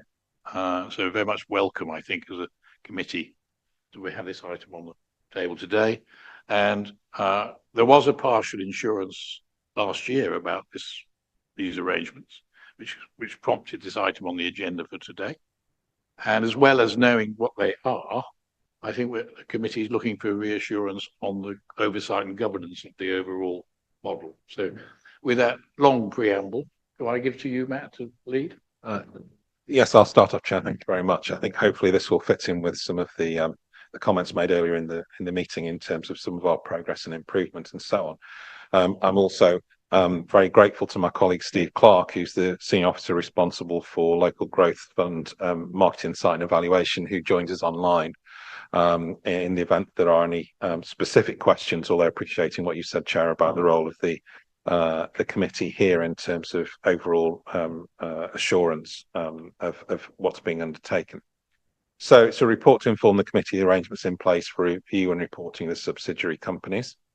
It ties in obviously with this committee's role as set out, and I put that in section 3.1 of the role that this committee has. There have been changes reasonably recently, and it follows on from the introduction of the single assurance framework and the work that was done as we came out of the best value notice. And you'll see that we have the newly in place investment committee, and you'll see it part 3.2 of the report. I've taken an extract from that in terms of reference just to show how they cover the subsidiary company reviews and obviously the look at some of the decision making. So whilst we have that, what we also wanted to demonstrate with this report is how that's actually starting to work in practice. So whilst my report is relatively short, there are two appendices which are a little more lengthy, but are there for information just so you can see what's happening. So the first one is the last report that went to the investment committee. I expect those reports to continue to be brought to that committee, providing updates and monitoring. And the second report is a report that went to the last board for decision making in respect of one of the subsidiary companies. And you'll obviously see the detail behind that and the information that was put to board for a decision. So I think in this rather brief introduction, Chair, I think what I would say is that you'll see that there's been some good work done already. As officers, we think we can continue to develop that work in terms of how we review and inspect the work of the subsidiary company boards, the role as that the CA has as shareholder, and obviously look at the performance and again going back to the best value in terms of the investments that the combined authority is making. So it is the proposal as well to continue to come back to this committee just to demonstrate that continues to happen and to take views from the committee. But that is that's the introduction of the report, Chair. Thank you. Mr. Mayor, did you want to add anything? Because you've been I don't know how directly your role is now, but when we last met in this context, you were steering the ship in the committee that was looking after it. I wondered how you feel things have gone. Well, if I was steering the ship, I wasn't doing a very good job of it. If I'm honest, I think there's a whole host of stuff which I could look back on and decisions that were made in the past, which I don't think would go anywhere near and wouldn't get through the rigor of governance and challenge that we have now within the organisation. I spent 3 years feeling very distant from this. I maybe wasn't asking, and I will put my hands up, I wasn't asking the right questions. But I feel this was an area that was ripe for a shake-up. And I'm very grateful for the people who've seen it for what it is, for what it was.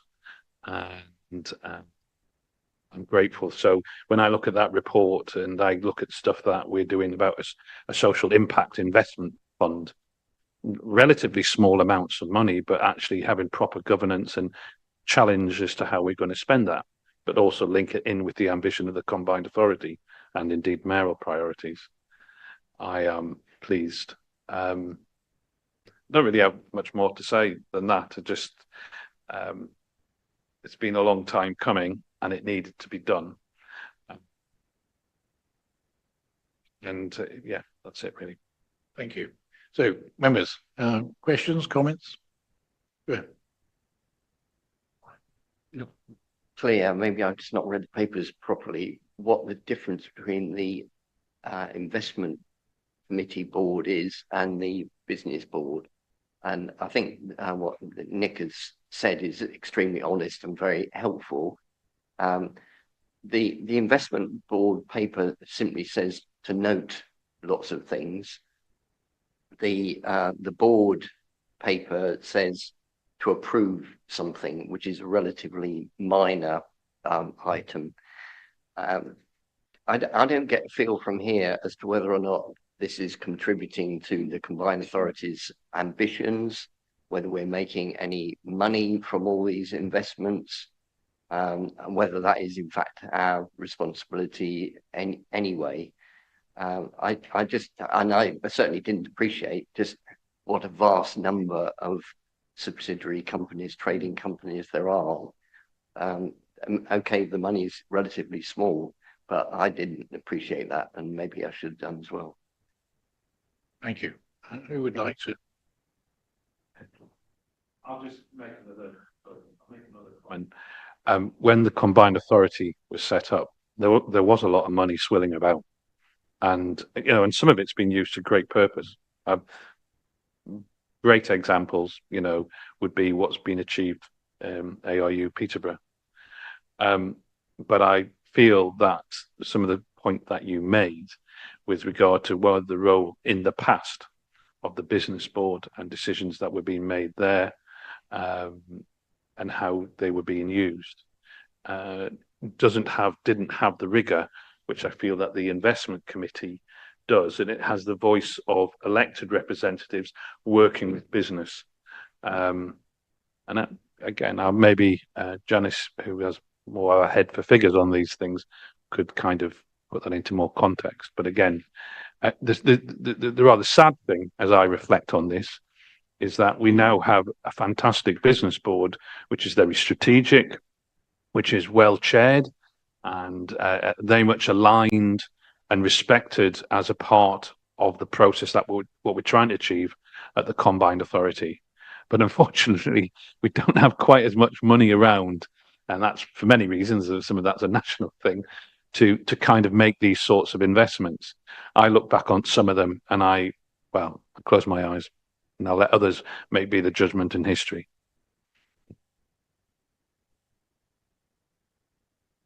I'm sure Janice will be better around delegations and where things fit. I think it's just important that what the mayor's referred to, the business board's role has changed within the organisation, and it is very much a business advisory panel to the organisation. But the investment committee does have 2 business board members on it, and the investment committee does make decisions within the remits of their delegations, which I'll let Janice remind everybody of, because I can't remember off the top of the head.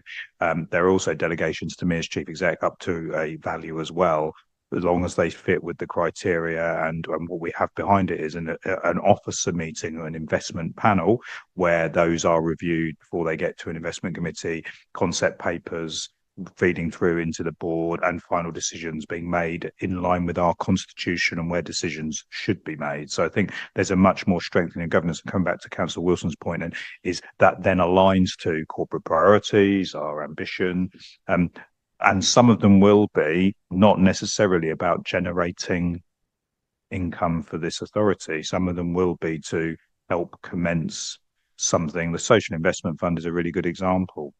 We're not necessarily going to expect to see returns. We're looking to help seed fund something that will be important for our region and for that area. So I think that the governance is in a much different place, and the decision making is in different places, because that's what needed to be changed for lots of reasons. I'll let Janice perhaps do some of the bits where the detail is.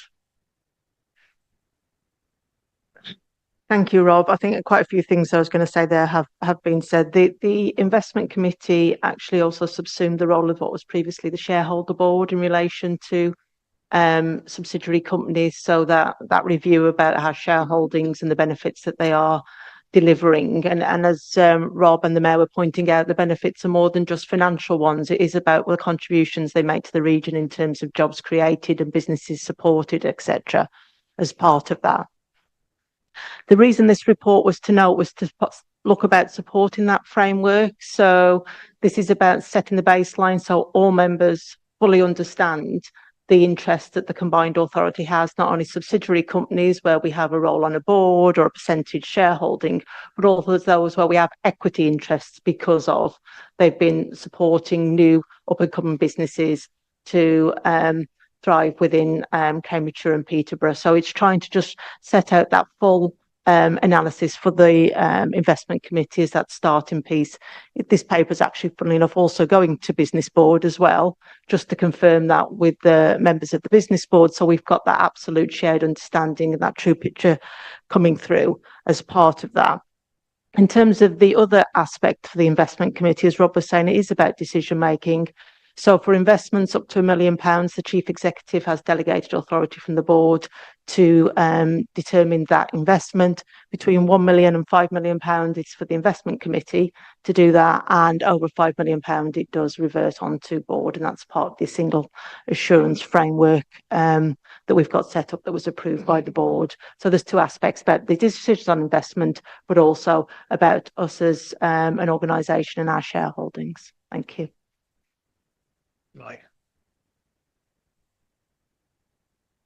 Thank you, Chair. Yeah, Janet has said a little bit in terms of, in principle, what I was going to refer to, but it seemed to me when I came onto this committee that the creation of the investment committee was actually a critical part of that improvement work, taking on board the checkered, I can put it like that, checkered history of the combined authority in the past. So I've always felt that any additional checks and balance on the investment and financial side of the combined authority can only be a good thing, and I think it's a real testament to the improvement work that has been a critical part of it.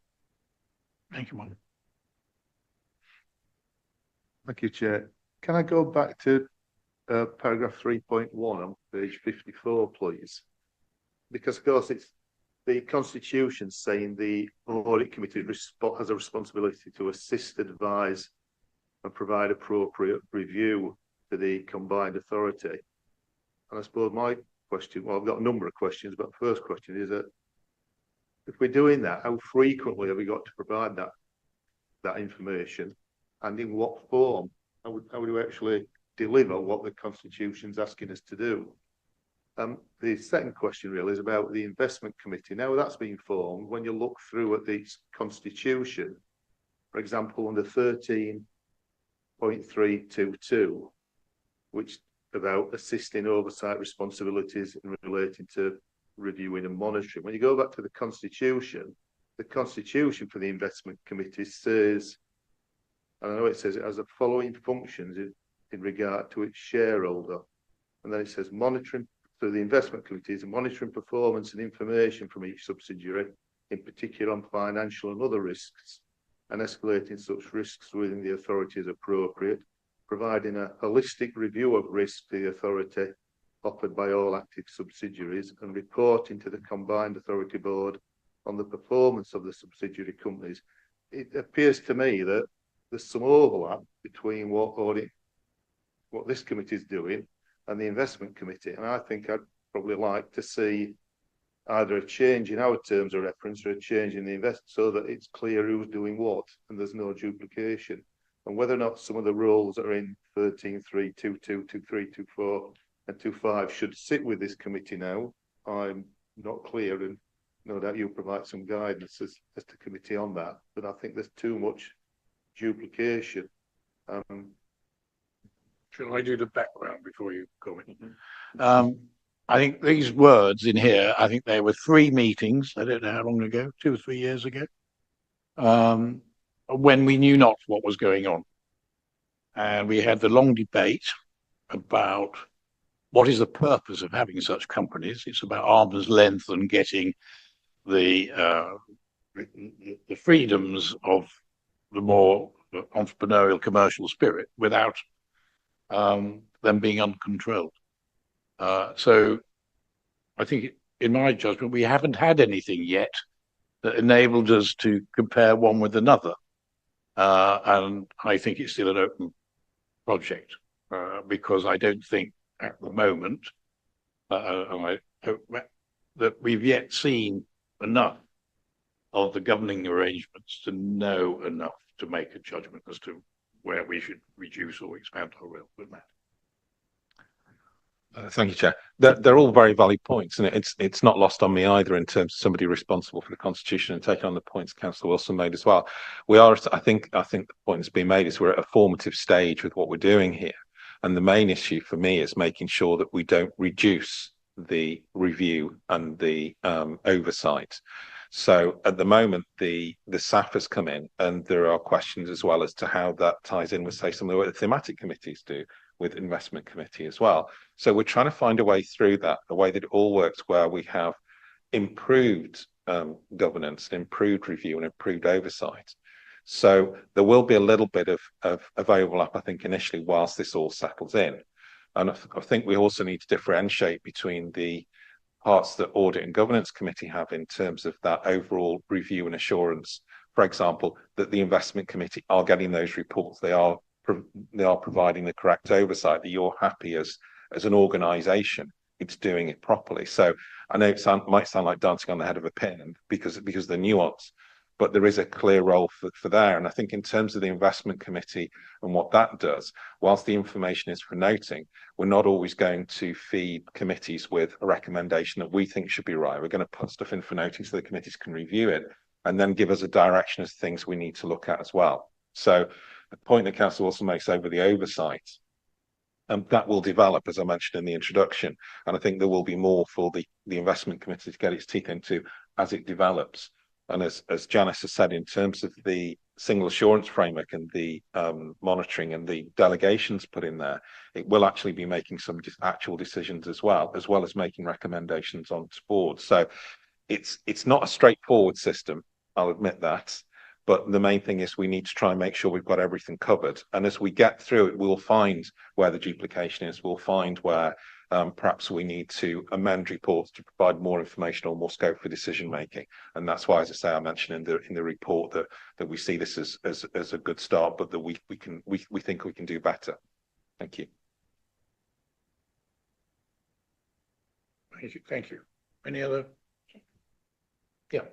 Just in relation back to the Audit and Governance Committee, it's part of the assurance mapping, really, essentially. So the work of the Investment Committee and its terms of reference and that being carried out, it should be part of the assurance that can be provided back to the Audit and Governance Committee. And we can test that as well through internal audit review or elsewhere as well to give some further assurance back to the Audit Committee, because obviously you're looking at your total assurance universe, aren't you? And to see where, because you can't check everything all at the same time. So where can you draw on that assurance? And this is the work to do that. And myself and Matt are also looking at the framework around this as well to ensure that is robust. And we'll be bringing something back as well to consider as part of that. Thank you.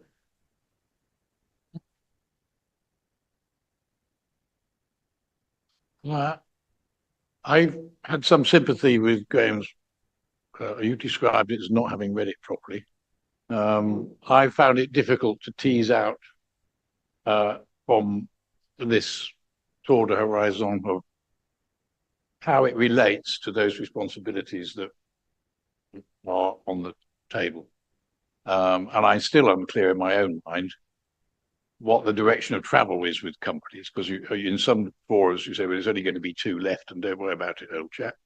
And then you've got a long list of things which I didn't really comprehend from the page, and that's my fault.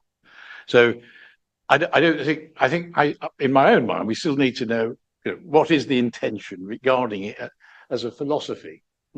And then if you look at the points that were, and I think it was very helpful that you reminded us of our role at the top of this, because have we answered any of those points in this piece of paper?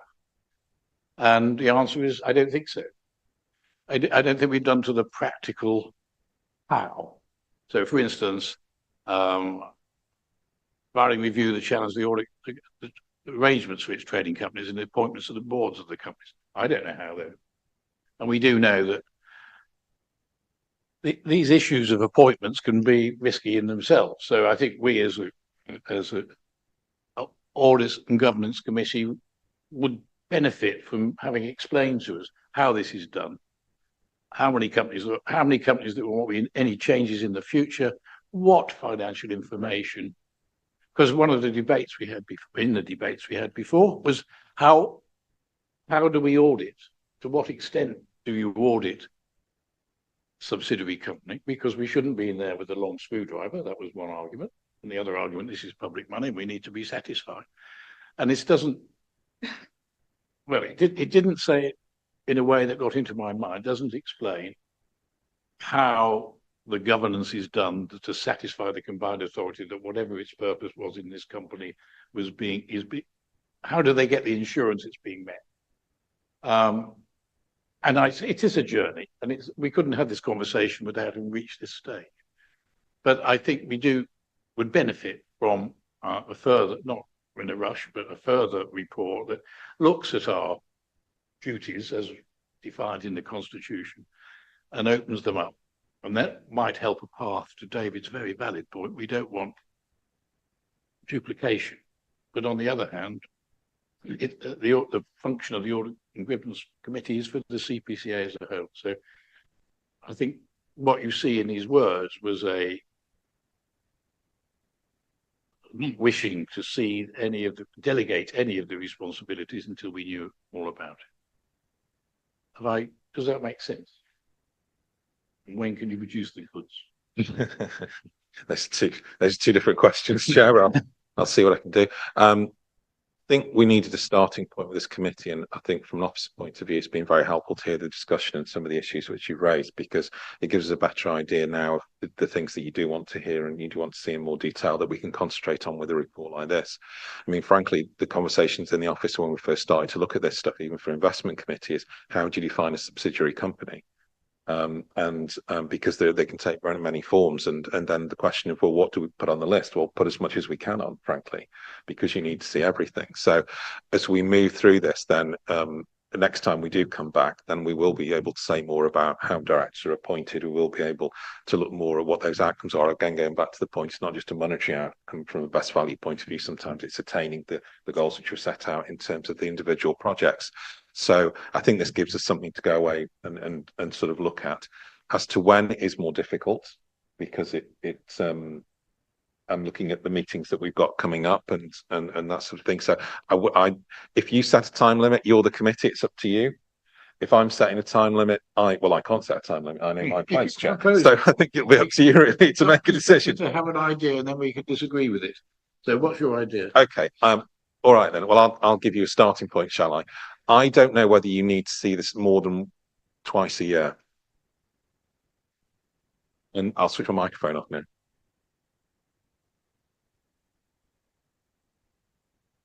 A lot of us will be up for re-election in May. And I think our last meeting before the elections and the mayor is February. So could we go for 27th of February? Would that be a sensible date, Mr. Mayor? If we're not as we've all said, this is a long process.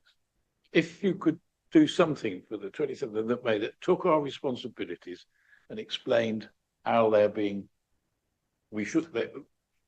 how the answers to the questions against our responsibilities, and if you have a view that those responsibilities could be tweaked or reduced or expanded, this is what I think enables to have a really strong conversation.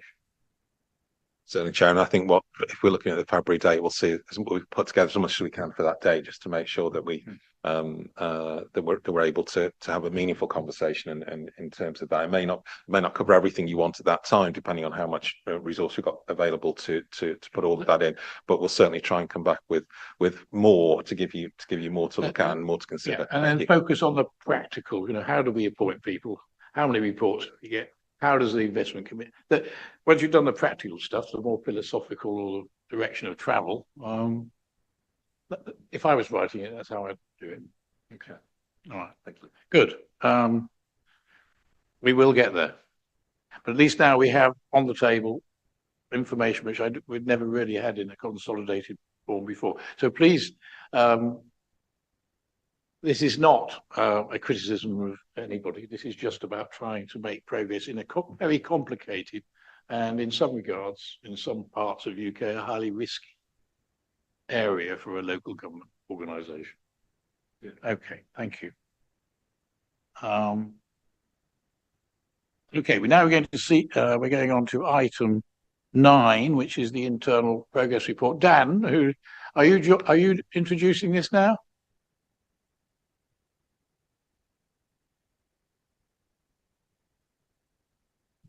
Just a reminder, so this is our standing paper that we bring to each meeting, twofold purpose. Just a quick reminder for you. One is to update the committee on the progress we're making against the 24/5 internal audit plan. And the second sort of big purpose of the paper is to flag any issues that might be impacting my year-end opinion. So sort of any significant findings or indeed negative opinions. So if I take you to page 137 of the overall pack, the key messages slide, and I will just bring you sort of fully up to speed with where we are, because since the paper deadline we've made some further progress as well. So since the last meeting 6 weeks ago, we've issued one further final report from this year's programme. That was on workforce planning. So that was a positive assurance opinion. That was a reasonable assurance that we issued there. We've also now actually issued a further draft report that's on procurement. I've got the risk management report as well with me now, also to review. So that will be issued as well in draft to officers next week. We've got one further audit in progress. That's on the fraud risk assessment review, and then two further reviews commence in December. So I think I mentioned it at the last meeting, but I will reiterate it again at this meeting. That's pretty much sort of 80% of the programme that should be delivered this side of Christmas, which is a significant improvement on prior years. We often had audits being pushed back, so I think that's worthwhile the committee noting sort of the timeline and delivery. That is running a lot more smoothly, so that is very much to be welcomed. I've mentioned there have been a couple of changes just on page 140. They're really just for noting, just in there for just for the committee's information really. And then I've just not really amended the sort of the second fold purpose of the paper, the annual opinion. I mentioned to you at the last meeting that clearly we'd already had 3 positive opinions issued year to date. It's a 4th now with that workforce planning review, and I had obviously mentioned with the best value notice being lifted, that is obviously of significant or of significance for me in terms of the consideration and feeding into that year-end opinion in very much in a positive sense. We continue to sort of meet monthly with Janice and Rob to just discuss the programme of work if there are any changes, and indeed Janice would be sort of cited if there are any significant issues coming out of our work in between your meetings. But nonetheless, it's fairly short and sharp update at this meeting, but just really to say we continue to make good progress. There are no significant issues from the finalised reports year to date, and we'll bring further updates as ever to future meetings. Thank you very much, Dan. Do officers want to say anything before I open the floor? No? Okay. Colleagues, any comments, questions? Okay. You have any comments on our previous debate about in subsidiary companies? Well, I think the two things I would say, we've looked, I did just have a look back actually as the conversation was going on, Chair. So we've looked at subsidiary companies in 3 separate financial years, mixture of opinions. So we've issued a reasonable assurance opinion, a partial assurance opinion, and the first time we looked at it, a minimal assurance opinion. So the lowest level of assurance, admittedly, that was sort of 3 years ago. So I think what I would say explicitly in relation to the last review that we did, that specifically focused on Growth Co, we would be looking to follow up those actions in our follow-up review, which is scheduled for Q4. So explicitly we will come through with some assurance to the committee around the progress that's been made against those actions that were agreed approximately 6 months ago in the last review that we undertook. So that will obviously be part of the committee's line of sight in terms of have those actions explicitly been implemented that were agreed on, that, you know, the last review that we did. Okay, thank you. Right, thanks very much, Dan. We'll move on to the next item, which is what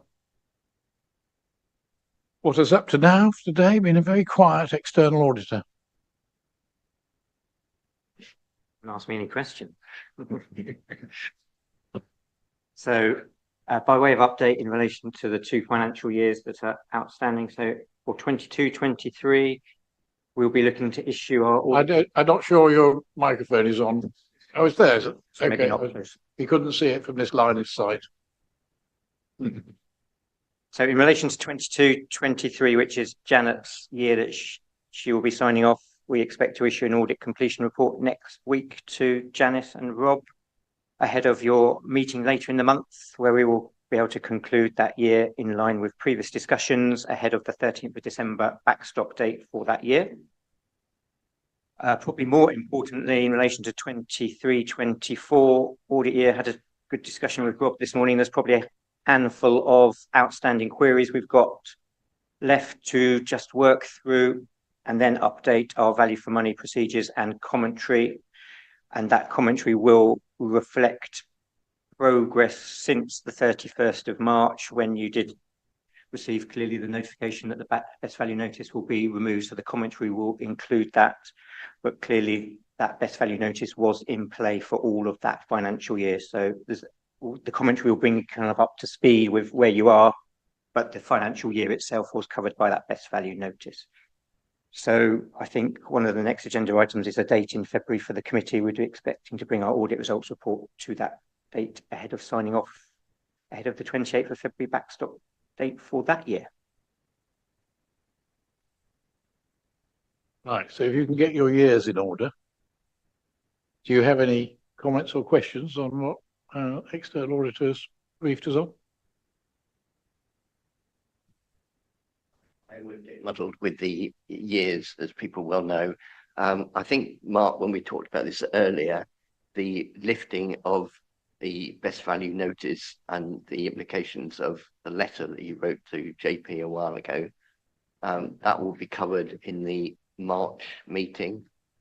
And then the other issue for me is how you will disclaim the audit results for whichever years you're disclaiming it, but you will be doing the value for money as opinion and what that actually means for combined authority and for us as a committee and how we publicise that information.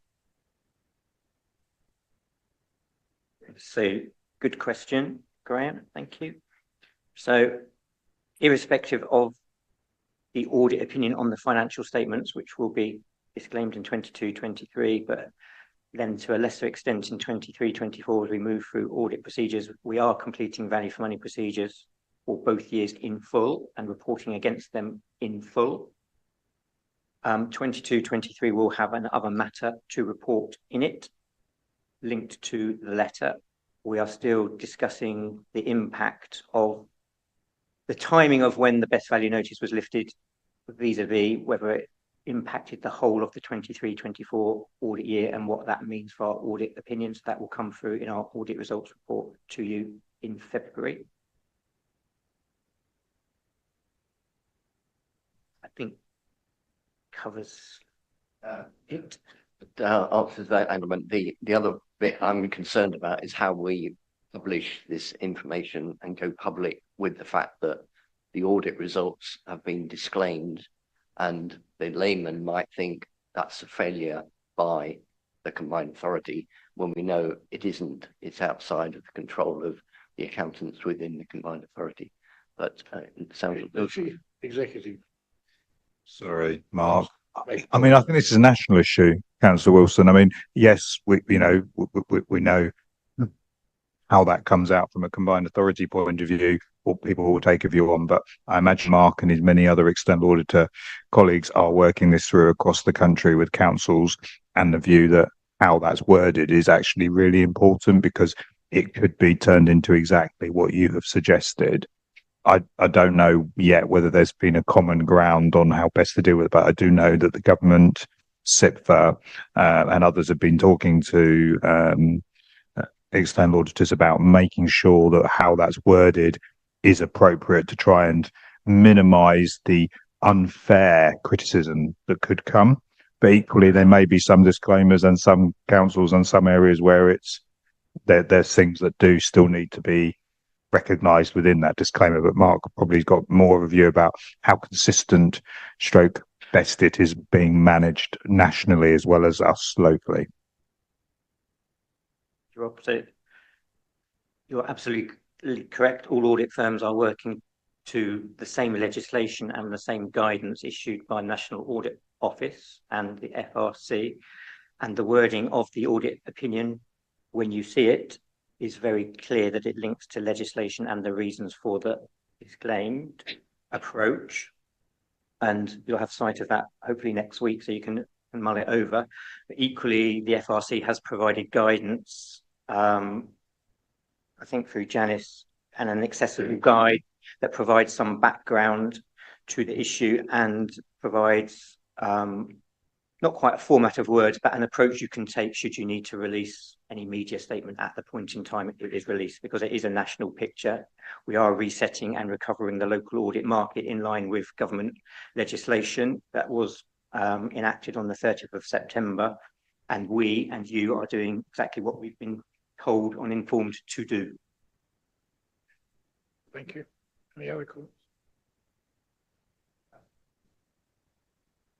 From an operational perspective, we were wondering whether the committee would be open to moving their February meeting date forward. We discussed it at the briefing. It's currently scheduled for the 27th, and the backstop date is the next day on the 28th. So if the committee is able, having it on the 20th, so a week before, would give far more leeway for the final I's to be dotted and T's to be crossed, including your signature, Chair. Well, I look to colleagues for a view because of diary management, but this is twice now we're being moved around by mechanical needs of money. Is this just a one-off, or is this a phase when we go back to stability? Because I don't think we can run a committee diary with members, with all the things that members have to do with these relatively late adjustments. And I don't know whether I am punctilious of not going on leave on these meetings. I might be away on the 20th. I'm not. Might have been. So is this the new horribleness, or is this just a transitional moment? So very much transitional moment, because the legislation has set out the backstop dates for the next 4 or 5 years. So this is effectively adjusting the timetable for the announcements that have been made over the last couple of months. But we now know with certainty when those backstop dates will be going forward, and can plan the future municipal year's timetable around that. Okay, so what is the mood? We can make it the 21st because it works easier on Your wedding anniversary. Mine? No, I don't know. You might have had a reason for it. Well, okay. So I must have been told this because I've already had the 20th in my diary. Oh, well, I would support Gary because I've got something on the 20th, and so I'd have to find a sub for one or the other. And just while I'm speaking, I accept entirely that this is a national problem. And we've got exactly the same issue in Cambridgeshire County Council as have many other district councillors. But I just think, as you are all aware, we need to be preparing now for what we're likely to need to say to the public.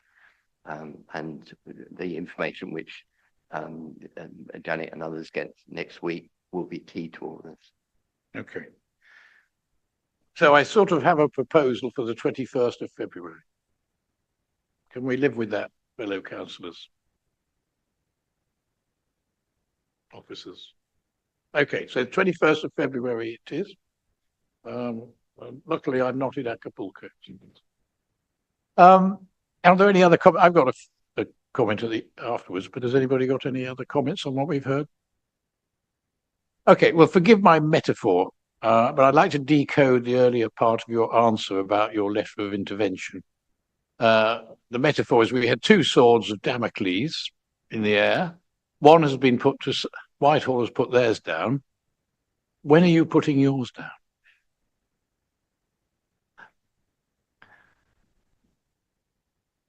So 23-24, the best value notice was in place for the duration of the financial year. At the end of that year, we will reconsider the impact that letter has through to the July date it was lifted.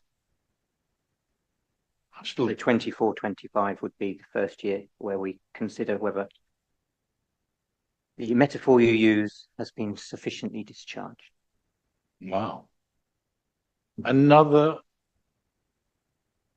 year, 24-25.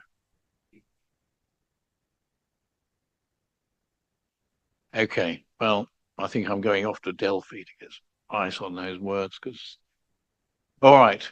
But I think the sentiment you've got is the right one. I think if you listen to everything that's been put forward today, and I would just enjoin you to put it down as soon as you possibly can.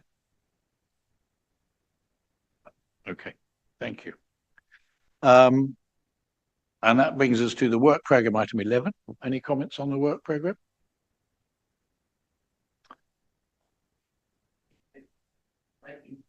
I think it's quite, as Anne has quite rightly done, it starts from 24-25 municipal year.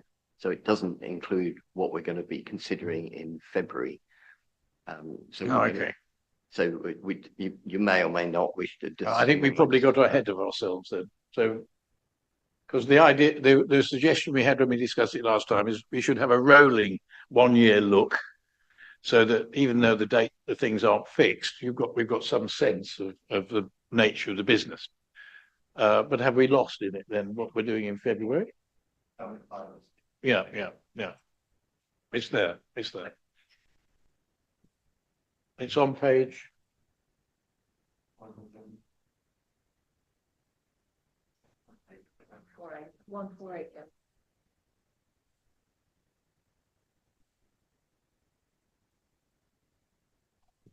Okay.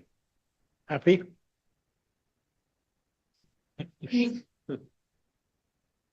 Just finish. David, you do this whilst he's looking at it. Okay, thank you. Yeah, just on that, can we have the years? Might seem a bit of a minor point, but the 20th of February, it just says 20th of February, and when you go through it, could we just have the years added on?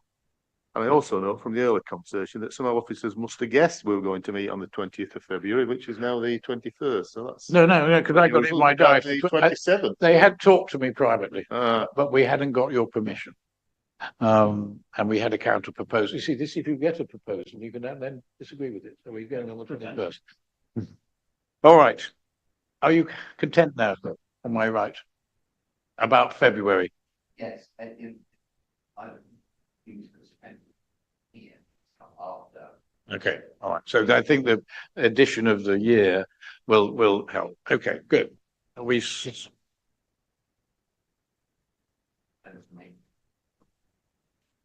Yeah. Okay. Anything else on the work programme? Okay. So our next meeting is on Thursday, the 28th of November, which is not long. And that draws it to a close. If we could turn off the broadcasting.